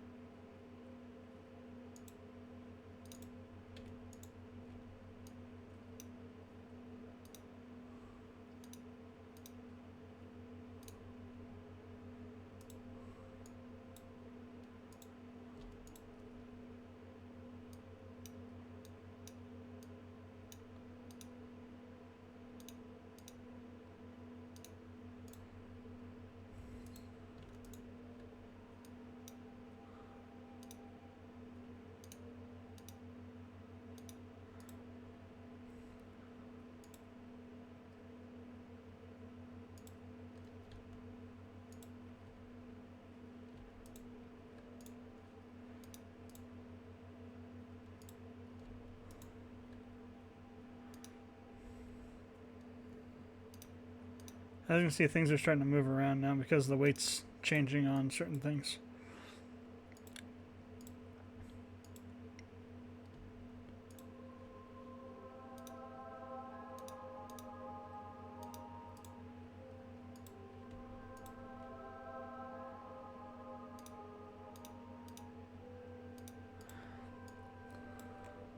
Let me go to the docking port window. It's getting in the way now.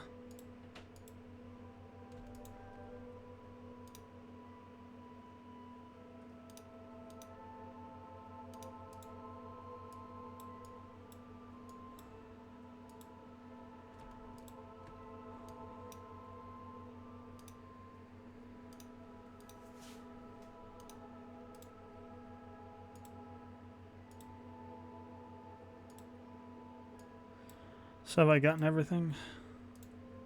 I'm gonna leave a little extra fuel for us to get this thing onto the moon. Well, we can move some oxidizer over, I guess.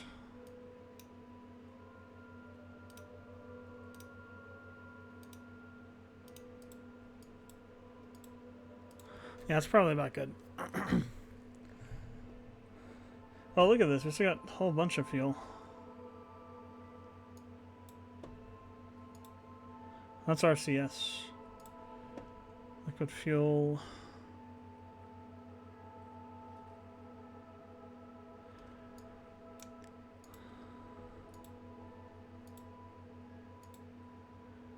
Where the hell's it looking at? It says we still have 7,000 fuel. Oh, the whole thing together does. I see, because it's one ship. Duh. Alright, let's make sure we're controlling this from here. And then we want to undock from the station.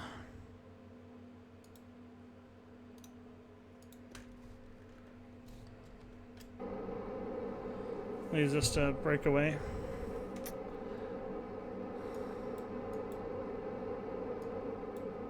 Alright, there you go. Refueling mission done. Holy crap. It was not that earlier. The last time I did this, it was super easy. Alright, let's get ourselves pointed at the moon. Whoa, stop. Stop.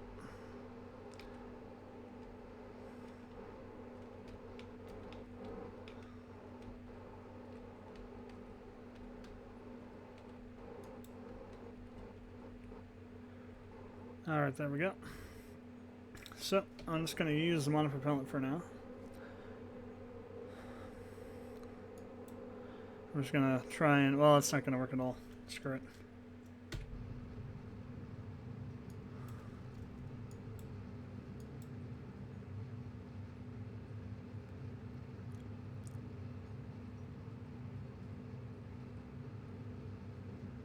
Come on, Periapsis, go into the moon. Come on, get 0. Apoapsis is down. Okay, good. I think we're just going straight into the moon at this point. Yeah, that's why everything is 0. Let's see if we can get up to 1,000.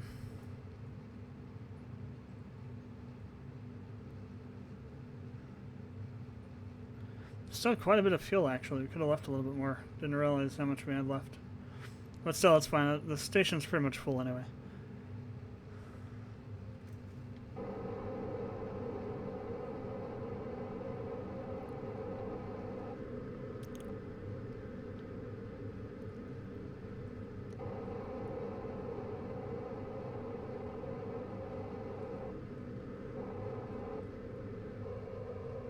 Jeez. We're still burning. That's insane. We're going to be going 2,000. I don't think we want to be on board when this thing hits.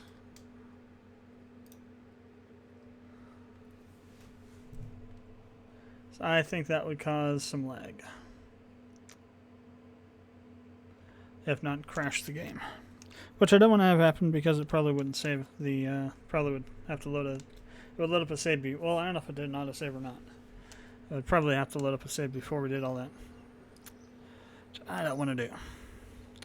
So we're just going to go to the tracking station and we're going to watch it from here. From the safety of an armchair. Not that we aren't that we aren't already in armchairs. Refueler, there we go. On escape trajectory from the moon? I don't think so. It's on collision course from the moon. Thank you very much.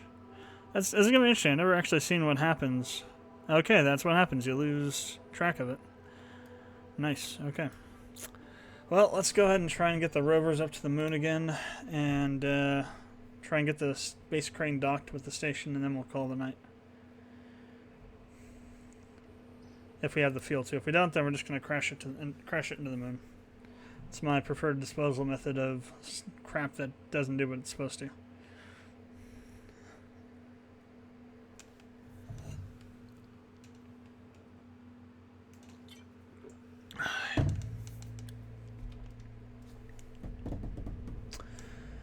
Alright, let's load up the space crane. It's all the way down here, sky crane, whatever. I want to recheck the wheels to make sure they didn't change. If they change on load, that would be just annoying on so many levels. No, it looks like they're fine. Good. Alright, so we got rid of the stupid, annoying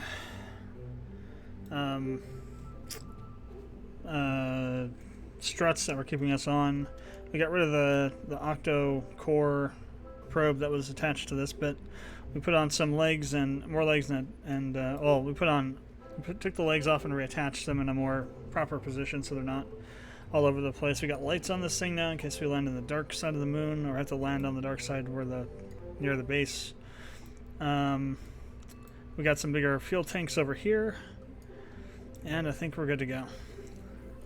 So let's just go ahead and launch this thing. TRWs look fine. TWRs rather. Staging still looks good. I probably should have checked it before I hit launch. We'll go ahead and do a spot check on the pad, but the lower sections looks fine still. The upper ones I'm worried about because we had to reattach the takeoff and reattach different engines and whatnot. So we may have a little bit of an issue there with the upper staging. I want to make sure I move the decoupler for the rover lander section and the that like adapter section. I want to move those up above the up to the top so I can do them manually. That'd be nice just to hit space to do it, but white, bright light, white. Burns, programmer. Okay, so we got all these going. That's fine.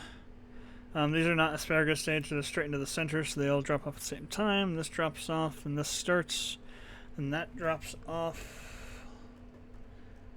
Oh, it was lagging. That's why nothing highlighted. And then that section drops off, and that section drops off. Where's the... Where the hell's the decoupler? Oh, it's right there. Okay, that section drops off. And then this starts. I actually want to put that in its own section. I don't like to decouple and then have an engine start right after that. A lot of the time the thing underneath it will just explode and it may not do anything, but it's not worth the risk. And those are fine. Okay. We are a go. So turn on SAS, turn on RCS. Let's get our resources panel up. Start off at 3/4 throttle.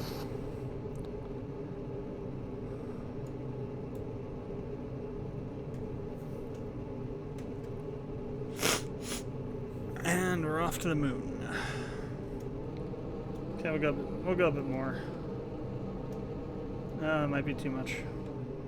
Let's stick at 3/4.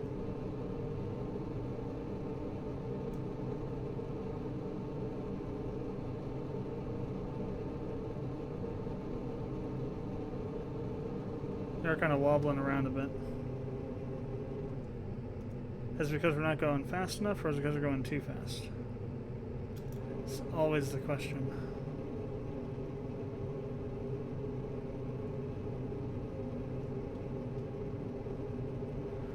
I don't even know if I want to try doing a turn, but we're going to try to do a turn.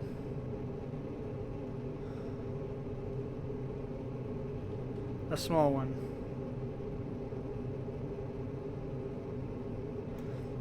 Just because we get a little bit of a turn going, it'll help a little bit. The only problem I have is if we do a little bit of a turn and then things go, then it kind of tips over sometimes. If there's not enough thrust. So the second I drop these off, I need to be prepared to go to full thrust, so we don't start falling backwards.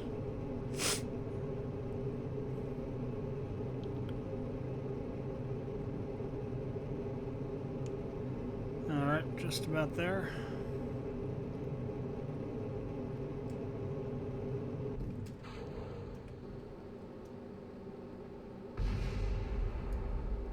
Alright, no damage to what's left, so that's fine. Yeah, we barely have enough thrust to get this thing up now. And we're in the upper atmosphere, so that's how heavy this damn thing is with this extra stuff. This extra fuel tanks.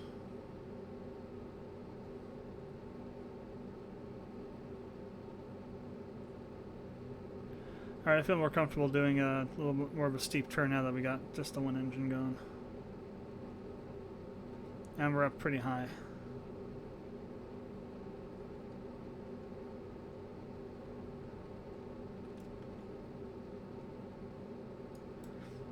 So air resistance isn't that much of an issue. That's why you start tipping over. It's because the air resistance pushes you down. Once you get up high enough, though, it doesn't really matter.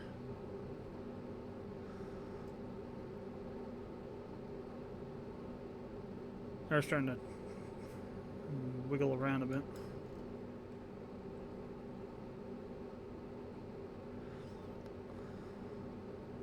I just want to do as much as possible on this engine to get us to get the periapsis up. So I'm actually going to dip down a bit further even. So that the main sail stage doesn't have so much working to do. I'm just going to keep burning all the way through this. So I'm going to lose the speed.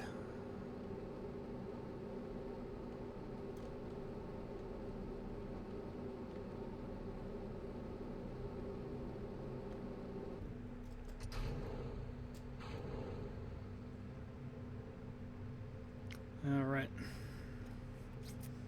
Main sails away.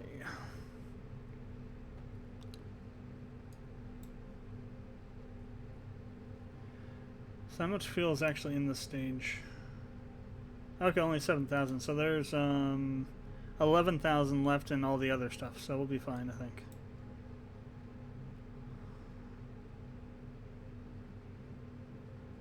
The main issue now is just to get the periapsis thrown out. Always takes a while because you got to build the speed up. I almost want to do like a extra 2 on this one, but that gets into the territory where you start building a Franken rocket and it just doesn't work very well.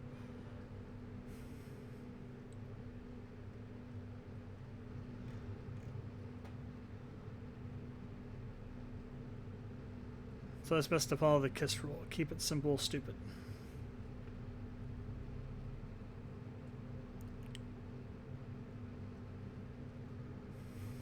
Main sail's having a hard time pushing this thing.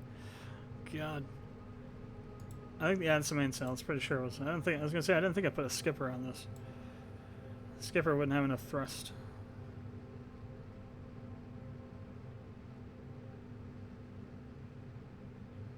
Again, I'm trying to keep the apoapsis low. I'm gonna stay on that 10-degree marker though, because I don't want to do what I did last time and dip too low. That caused a little bit of a problem.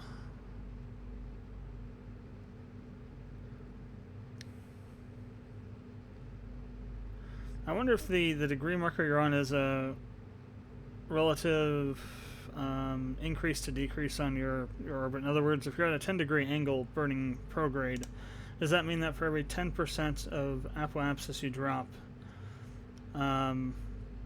you add 90% to your periapsis height, for example?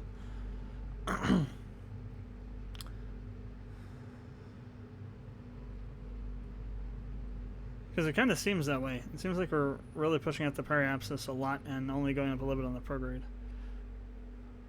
Oh, seriously? Wow. We actually used up all the mainsail stage. I did not expect that. Well, it almost got the periapsis out, so we're doing good.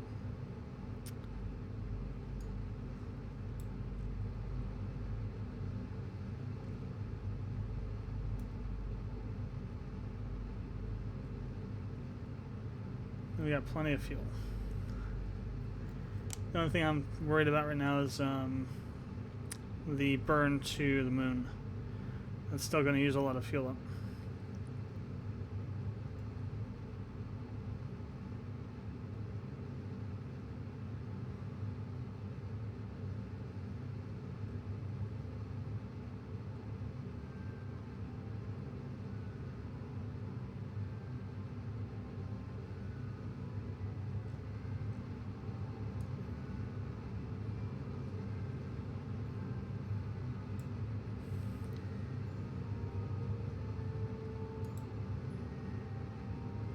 Okay, so the direction really doesn't matter, as long as there's no rocket attached, I think. If there's a rocket attached, then these would be dumping into there. Since there's not, we're pulling it out. Kind of interesting, but hey, whatever works. We're kind of drifting up a bit, aren't we? Should have paid more attention to that.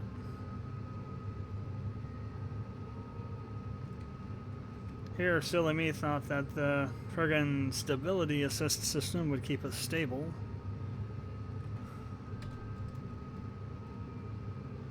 Alright, periapsis is out. And climbing, we need to get to about 80 so we don't get back in the atmosphere. Actually, 70 or 75 would do, even 72. That'd be like the lowest you could go. At 70, you start hitting the atmosphere again. Or at least Kerbal starts pulling you down towards the atmosphere, let's put it that way. It's a better way of explaining it. You don't really hit the atmosphere until you get to about 52 km. Okay, Moon, where are you? There you are. So, we'll go and set up a node here.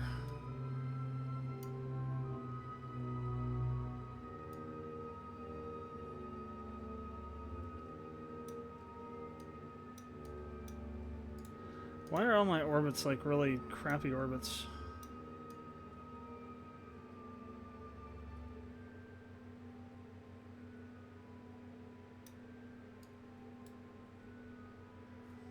I mean, the moon's not going to be there. It's going to be back here, and I don't know, whatever. Whatever the least is we can get away with is what I want to do. So let's look at what we got on the burn time. 4-minute burn time, hell no.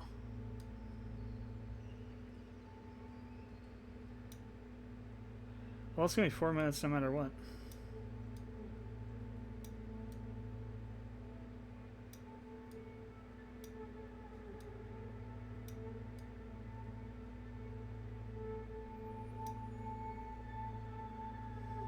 There's nothing we can do about it. So,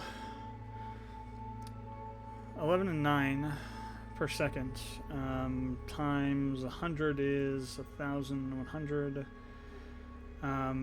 4 minutes is 120, 240. So we'll burn about 3,000 fuel total-ish, and about 1,500 or so, maybe 1,800 of the liquid fuel. The other one was for the oxidizer.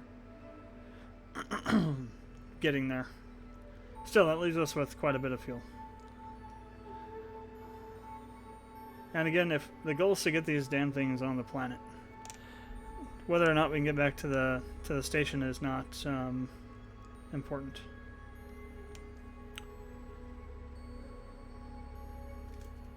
Because normally what will happen is that we'll have less weight on this because we won't have those friggin' rovers and the other stuff on there.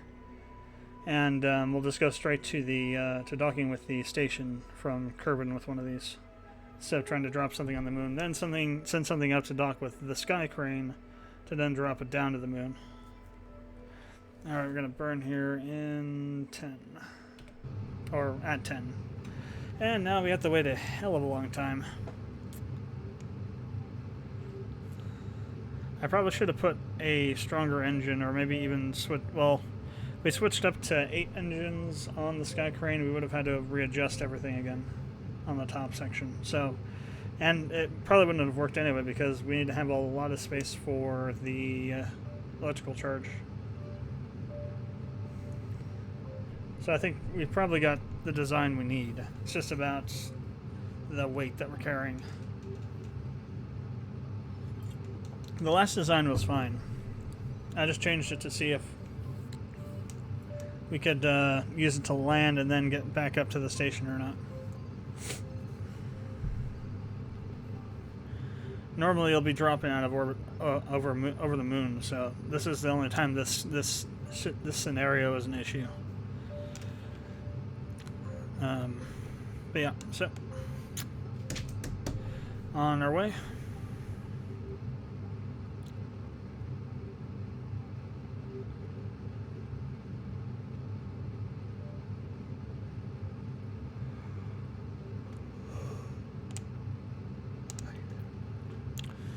Eight o'clock.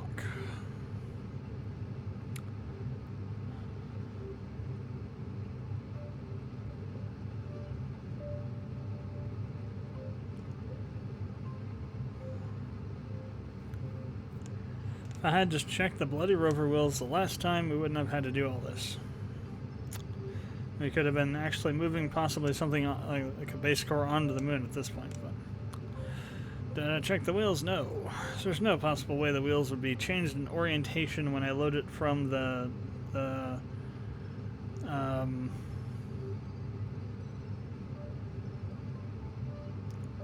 you know, I'm trying to think now. It is the subassembly. The subassembly is wrong. That's why the wheels were messed up like that. Because if you remember when we were testing it, I then went in the space in the VAB and switched them around. But I thought I saved them again. So yeah, I didn't expect loading it into the VAB and attaching it to the thing would screw up anything, any parts orientations. I mean, it's just, you know, should be common sense that it wouldn't, but guess not. Alright, we got about half the time down. Well, actually a little more than half. About 60% of the time is down. It's gone. I'm not sure how close we're going to get to it because it's taken so long to burn. I guess it factors that in, but at the same time, I'm not entirely sure. So there have been times when I've had long burns like this, even if it started at -10, where the end result isn't exactly the same as what was advertised. So I think the length of the burn adds some level of error into the orbit from what the maneuver node shows. Oh, we'll see. It kind of looks like it's online. It's just... let's have to see what happens.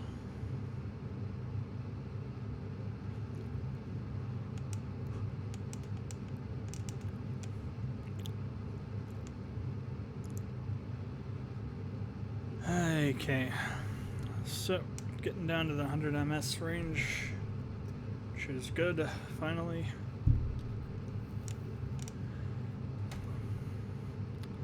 But we still have 100 ms to burn, so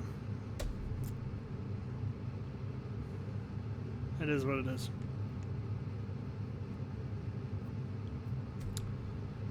Okay, I'll start slowing down the burn once we get around 15 or 10 ms left.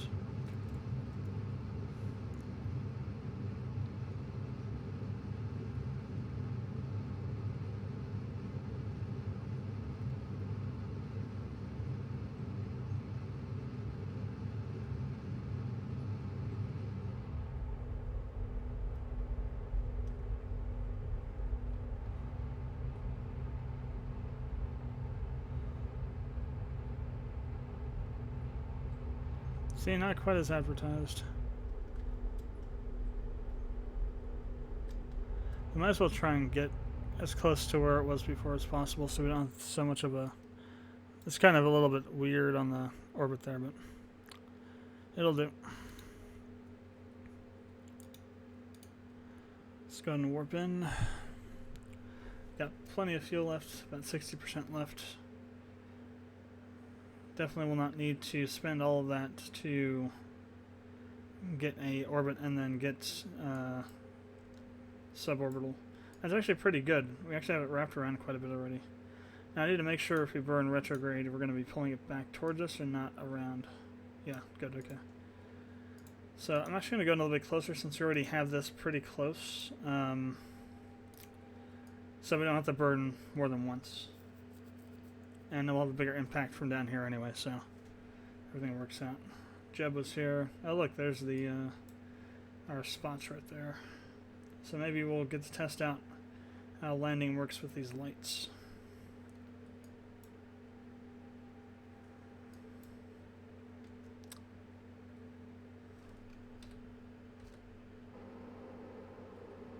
Turn on RCS briefly to give us a little bit of a push in the right direction.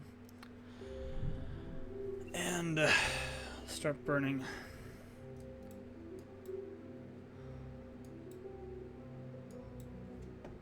Oh wow, we're gonna go to a Kerbal escape.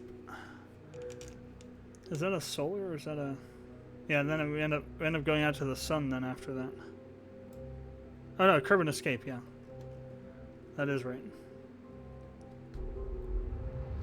Well, let's shut that thing down right now.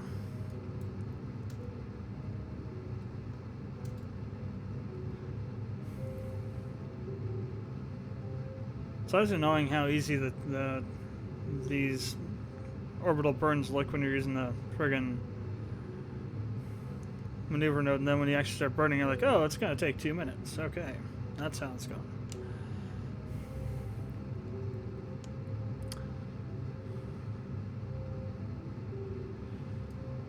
Alright, you might actually be able just to go suborbital from here, because it looks like the periapsis node's going to go right over this. Again, doesn't have to be exactly there. I'm not even going to worry about an inclination burn this time, because I am 92% sure that the rover wheels will work this time.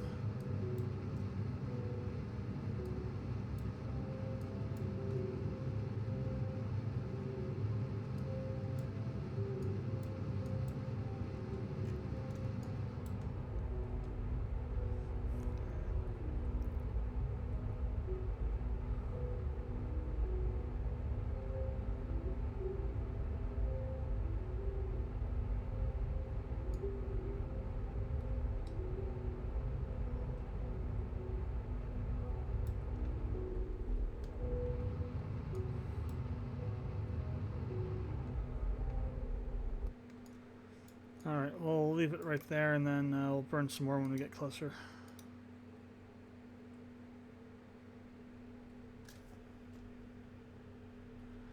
So I'm hoping the satellite, since it's going to be over here and the moon's not in its way and it's going to be over here where we're at, we won't lose communication with the vessel this time. Like last time.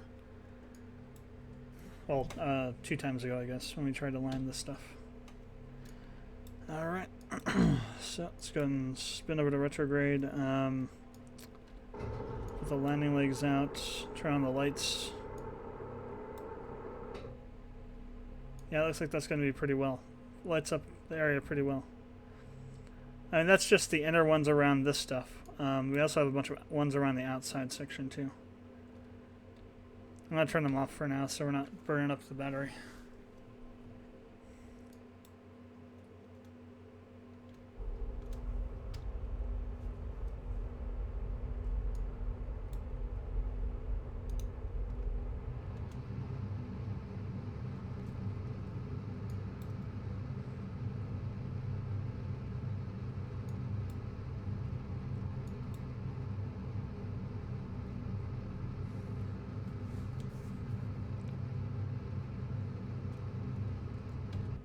Actually, let me go ahead and do a save while we still can. So we're still up high enough that we could readjust this if we needed to.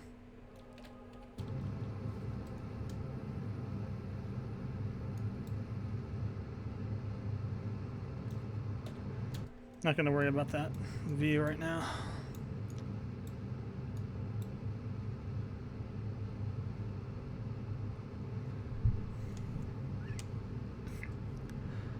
So I'm going to see what happens here, but I have an interesting idea that depending on what your height is what your speed should be. So for example, if you're 49k up, in between 50 and 49, you should be at 490 meters per second.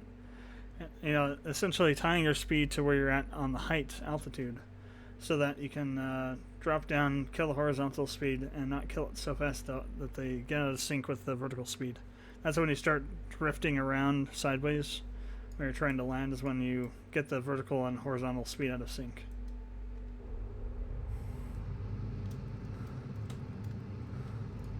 Oh, that's interesting. I didn't know the engines actually lit up things like that. Actually, well, I did, but I didn't know it actually worked on rocket parts.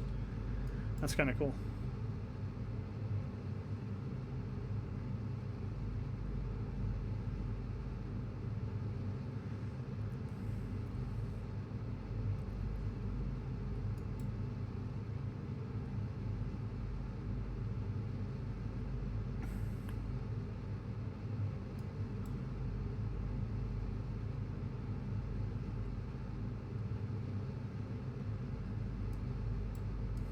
So we are going to try and land this time.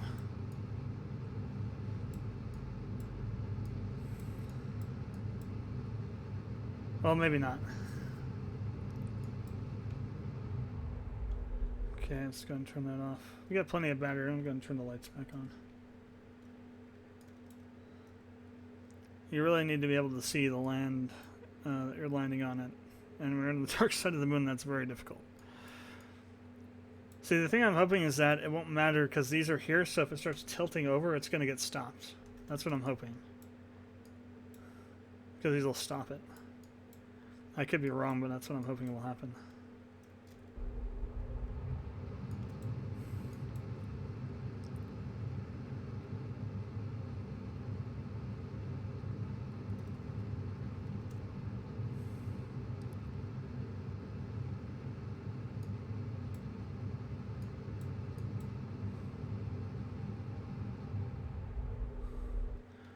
And I don't want to overdo it.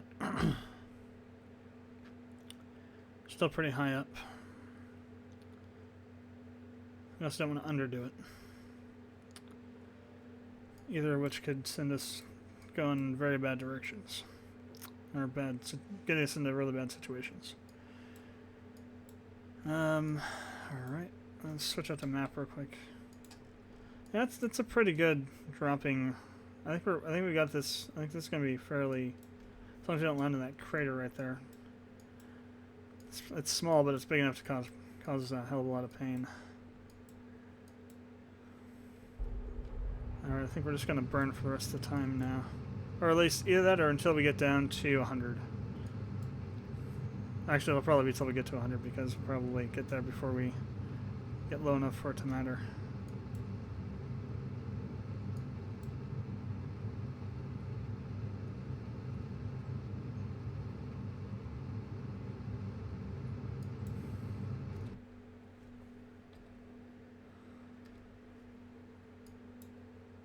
I'm gonna wait till we're a little bit.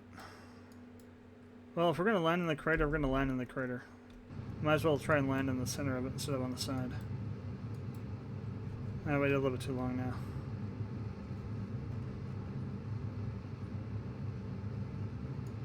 Or maybe on this section over here. We'll see. Oh, it was this crater here, not that one. We'll see what happens when we get lower.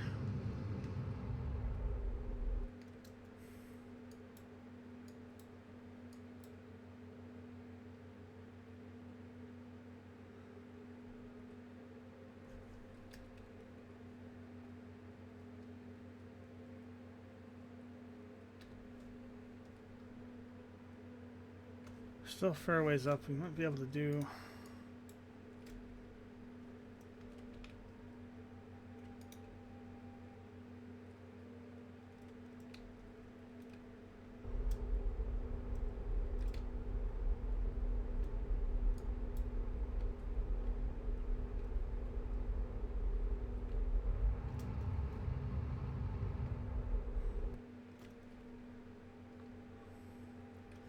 Okay, that's about all we can do. We're getting pretty low now.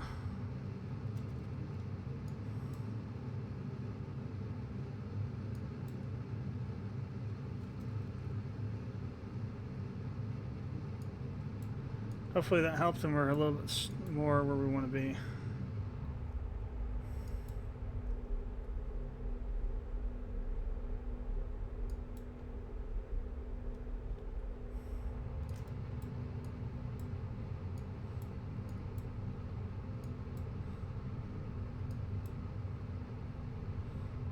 Guess we'll find out when we land.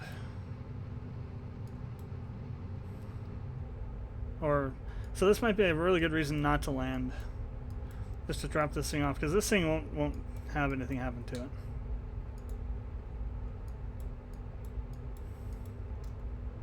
Crap.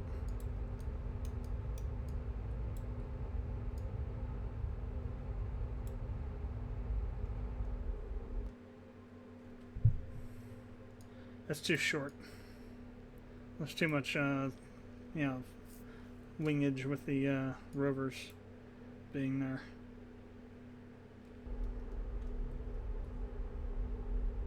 That's interesting. I managed to keep it at a steady, steady increase in the thing, but that's still, we gotta bleed it down somewhere.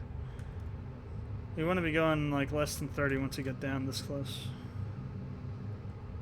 And then just slowly bleed it down, or do like a power stop where you go down and hit the throttle to stop it really quickly.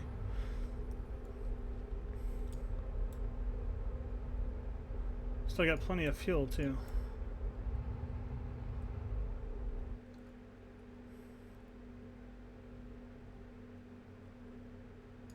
Okay.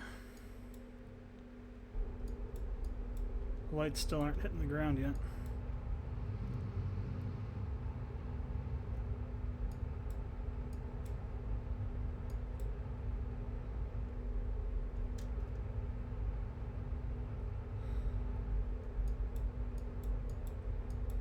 Crap.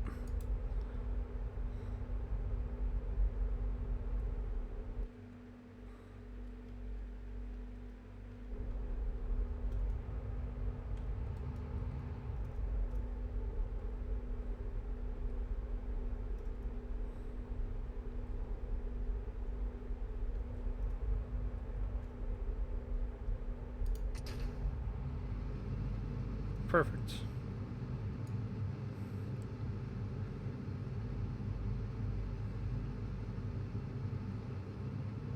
It'll stop. Yeah, it stopped. Good. Alright, so let's get this thing up. Let's go ahead and decouple this other section so we're not dragging the weight. Well, let's wait a second. I don't want to drop it on top of the rover section.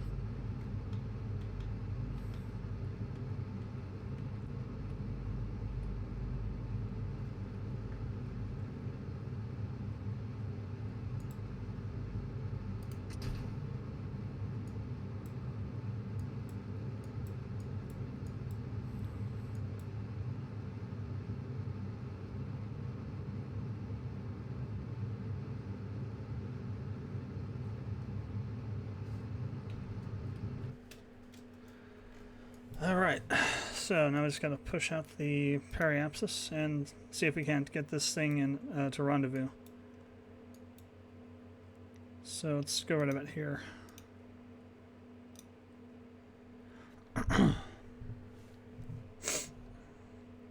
First I'm going to align to prograde, then we'll switch to stability, and then we'll knock it down a bit further.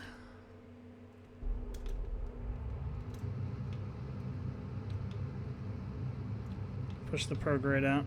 Should be a lot easier on the moon than on Kerbal. Shouldn't have to burn that much at all.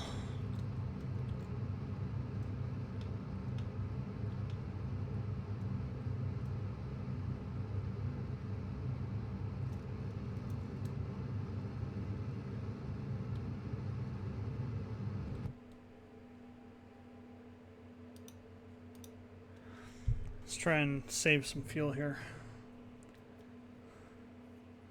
After all, we're going to need to do an inclination burn.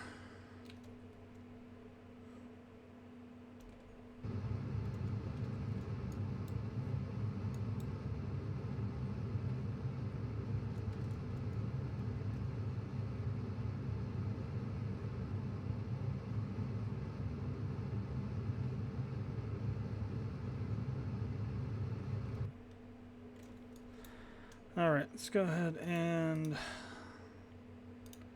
set as our target.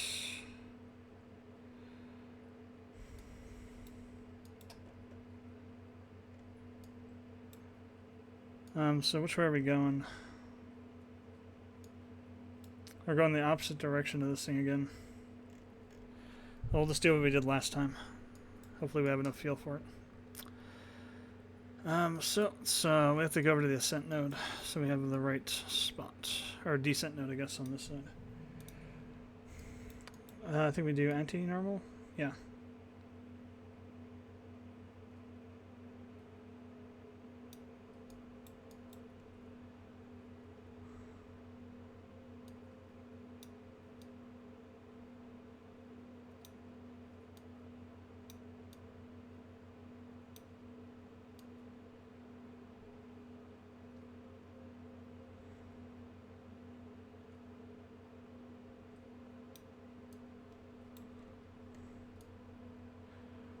There's a whole bunch of places where we almost intersect at. Good.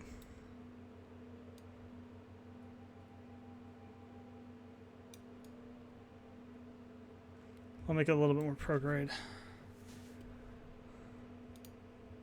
All I need to do a 34-second burn, so that's good. That'll save some fuel. Only burn about 500 units of...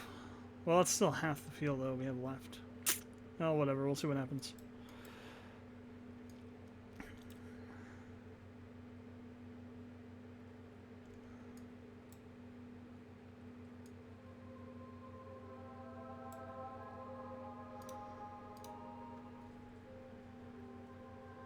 Okay, we got the rovers on the moon at least. They didn't explode. They did tilt over, but we can fix that.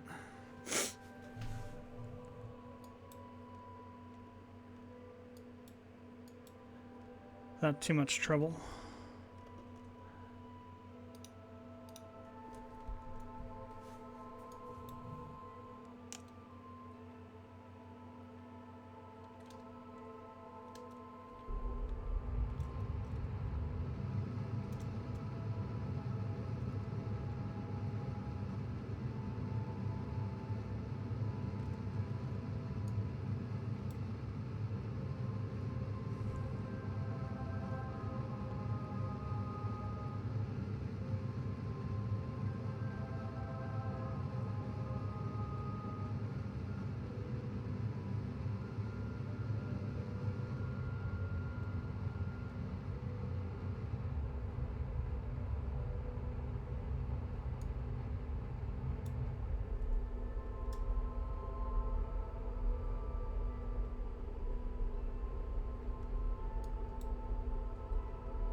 Oh wait, we went just over it, didn't we?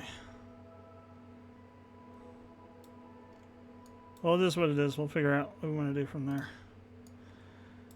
Okay, so where are we at? We're over here.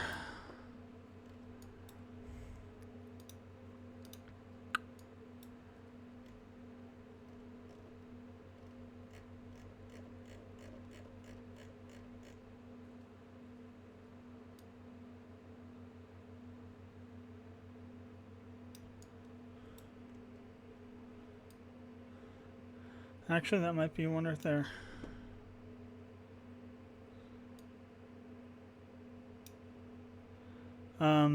So, learning from the last time, yeah, we want to have this be, well, let's make it a close separation, but we need to start at like 30k, dropping the speed.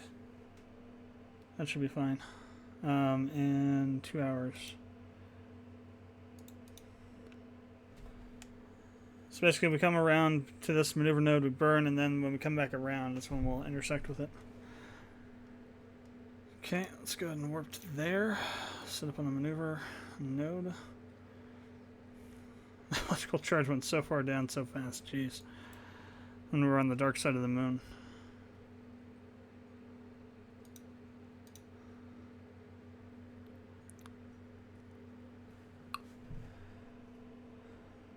All we need to do is get to that point, and then we can use the RCS if we have to. We won't have to burn any more fuel.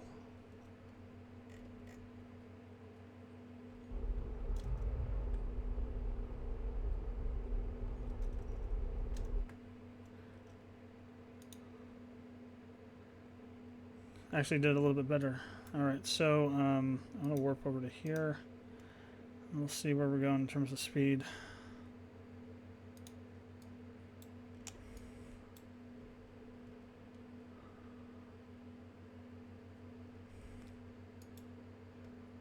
So I'm going to start slowing down now.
So I think we just switched our orbit around again like we did last time. I'm watching my fuel here.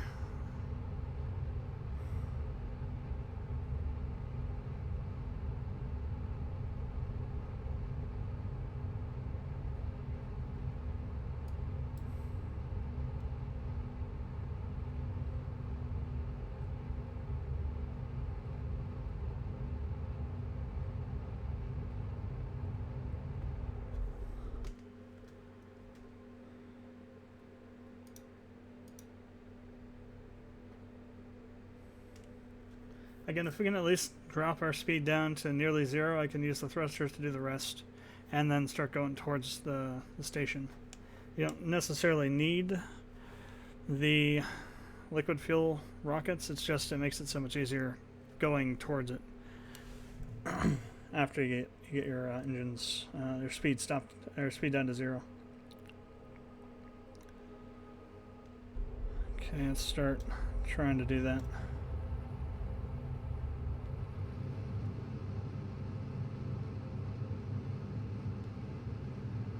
And the goal is not to get to 0 before you reach the rendezvous, it's to do it when you get nearly by it, that way that you're going about the same distance. In this case, though, I do want to stop before I get to it because our trajectory is going to take us back out from it, so I don't want to have to do so much thrusting to try and get back over there, so that would take a lot, given what our orbits are. So I probably want to stop at 0 right about in here somewhere, where we're actually intersecting with the...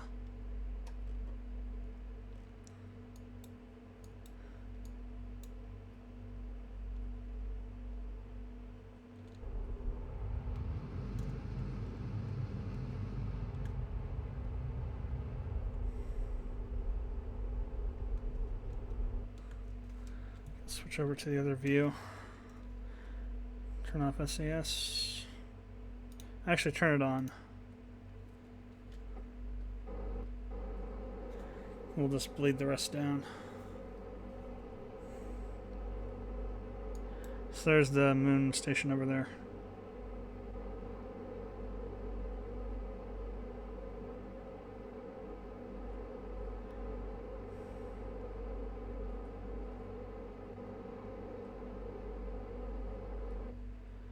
Alright, so let's go ahead and switch it over to target and turn RCS off. So we're on the dark side of the moon, we're using electrical charge now.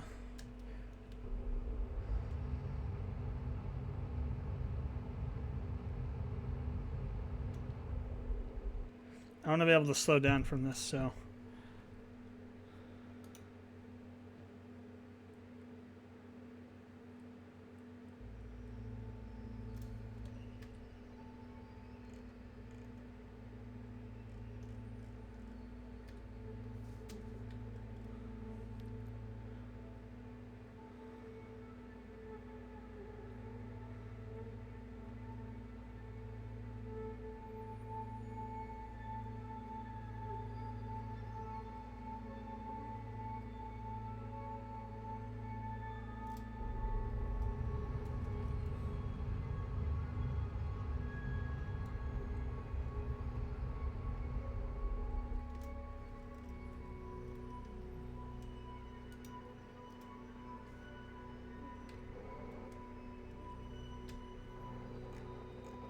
Yeah, our orbits are pretty much aligned now, which is what we want.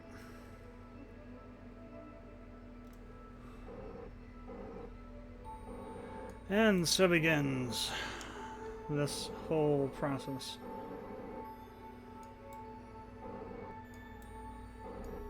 It may be harder now because our what we do is going to have more of an impact since this is a much smaller ship. I think the port's on this side, which is good.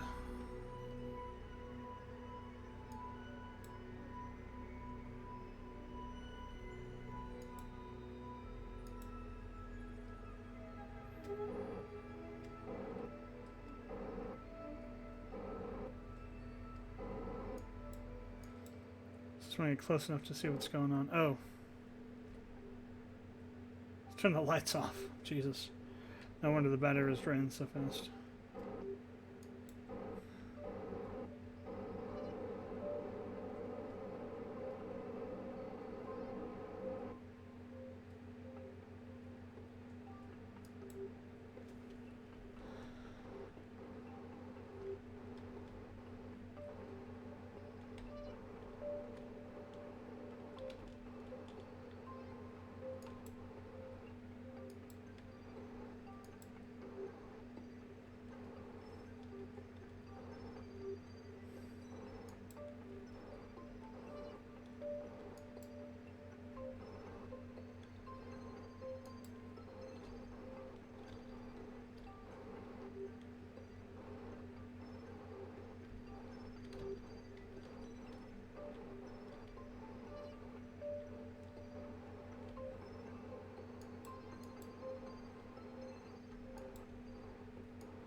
Oh hell, there's the sun. That was a not so welcome surprise.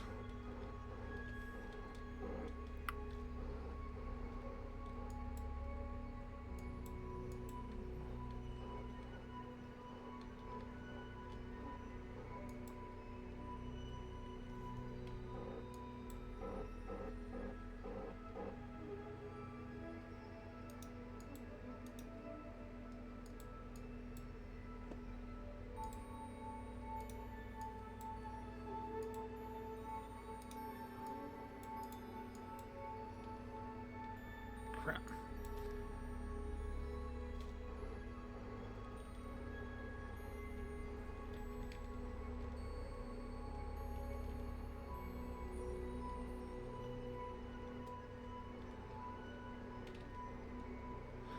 If we can get going the right frickin' direction this time.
Boom. Boom. Shit. Ha! Got it. Awesome. Awesome, awesome. It even looks awesome on this thing. Holy crap.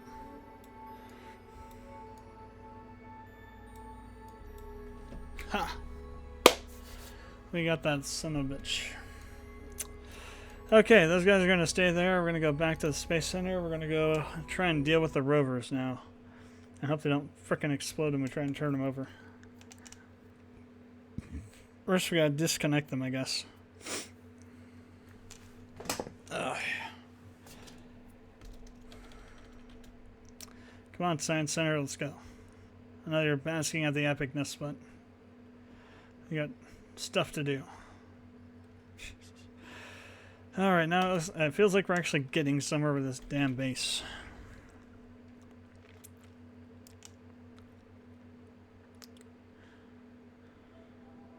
Okay, Sky Crane rover, fly.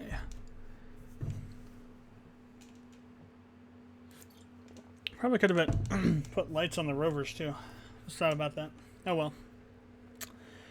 Oh well. Just have to deal with it.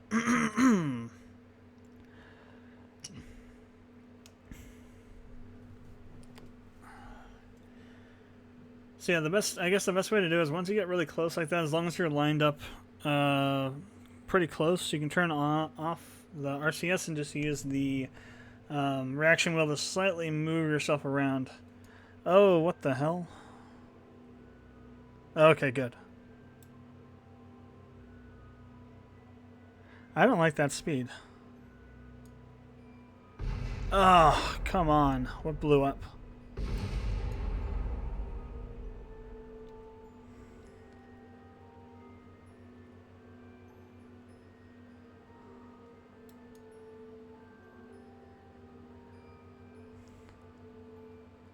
I don't know what blew up. Something blew up.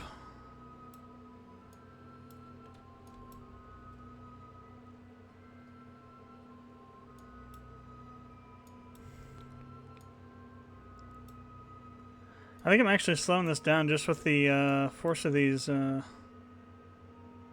rover wheels or something.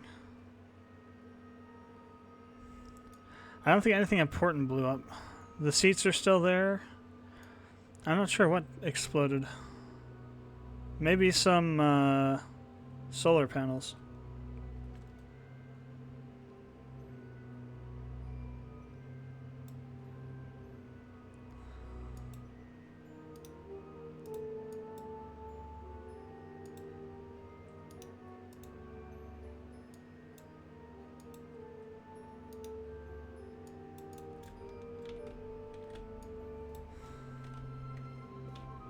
Well, they still seem to be connected somehow.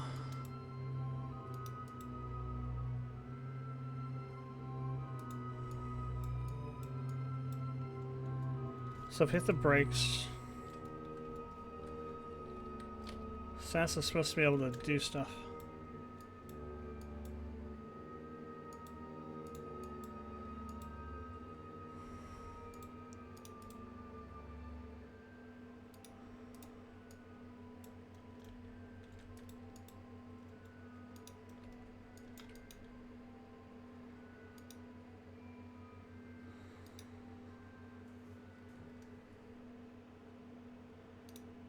Okay, disarm. I was hoping maybe we could do something to...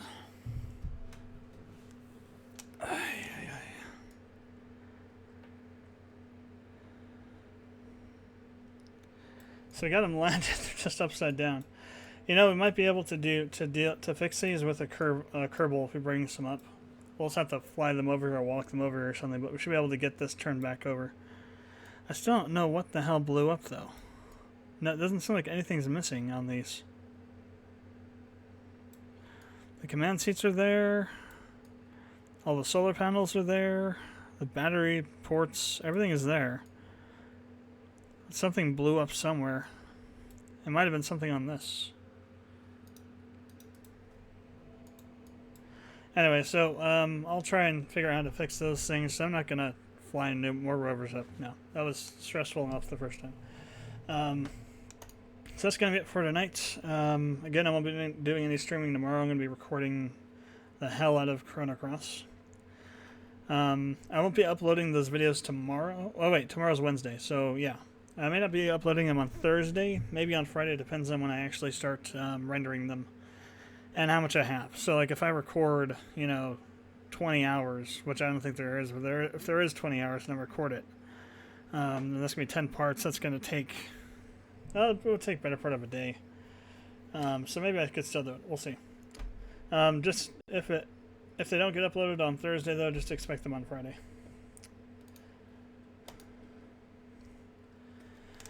Damn, though. I got the rovers on the moon. The wheels are the right direction. We just got to flip them over somehow. And I think if we take up a Kerbal with some of the KIS stuff, the universal attachment stuff, we can actually unattach the docking port from the centerpiece if we have to. So I'll send up some Kerbals on the next mission I do off stream, and we'll see what happens. But thanks for watching the stream. If you watched it live on Twitch or YouTube, if you're watching afterwards on YouTube, comments, questions, leave them below. And if you haven't done so already, I'd appreciate it if you subscribe to the channel, either on Twitch or on YouTube. And I guess I can check the chat log here.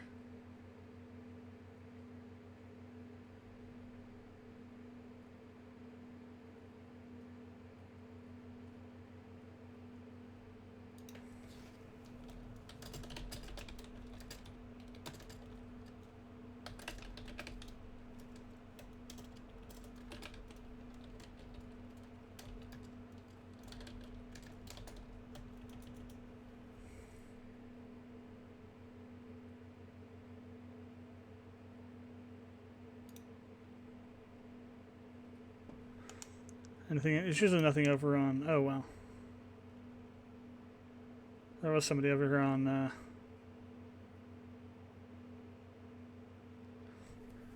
Actually, was somebody chatting over here. What the hell? YouTube is doing weird things.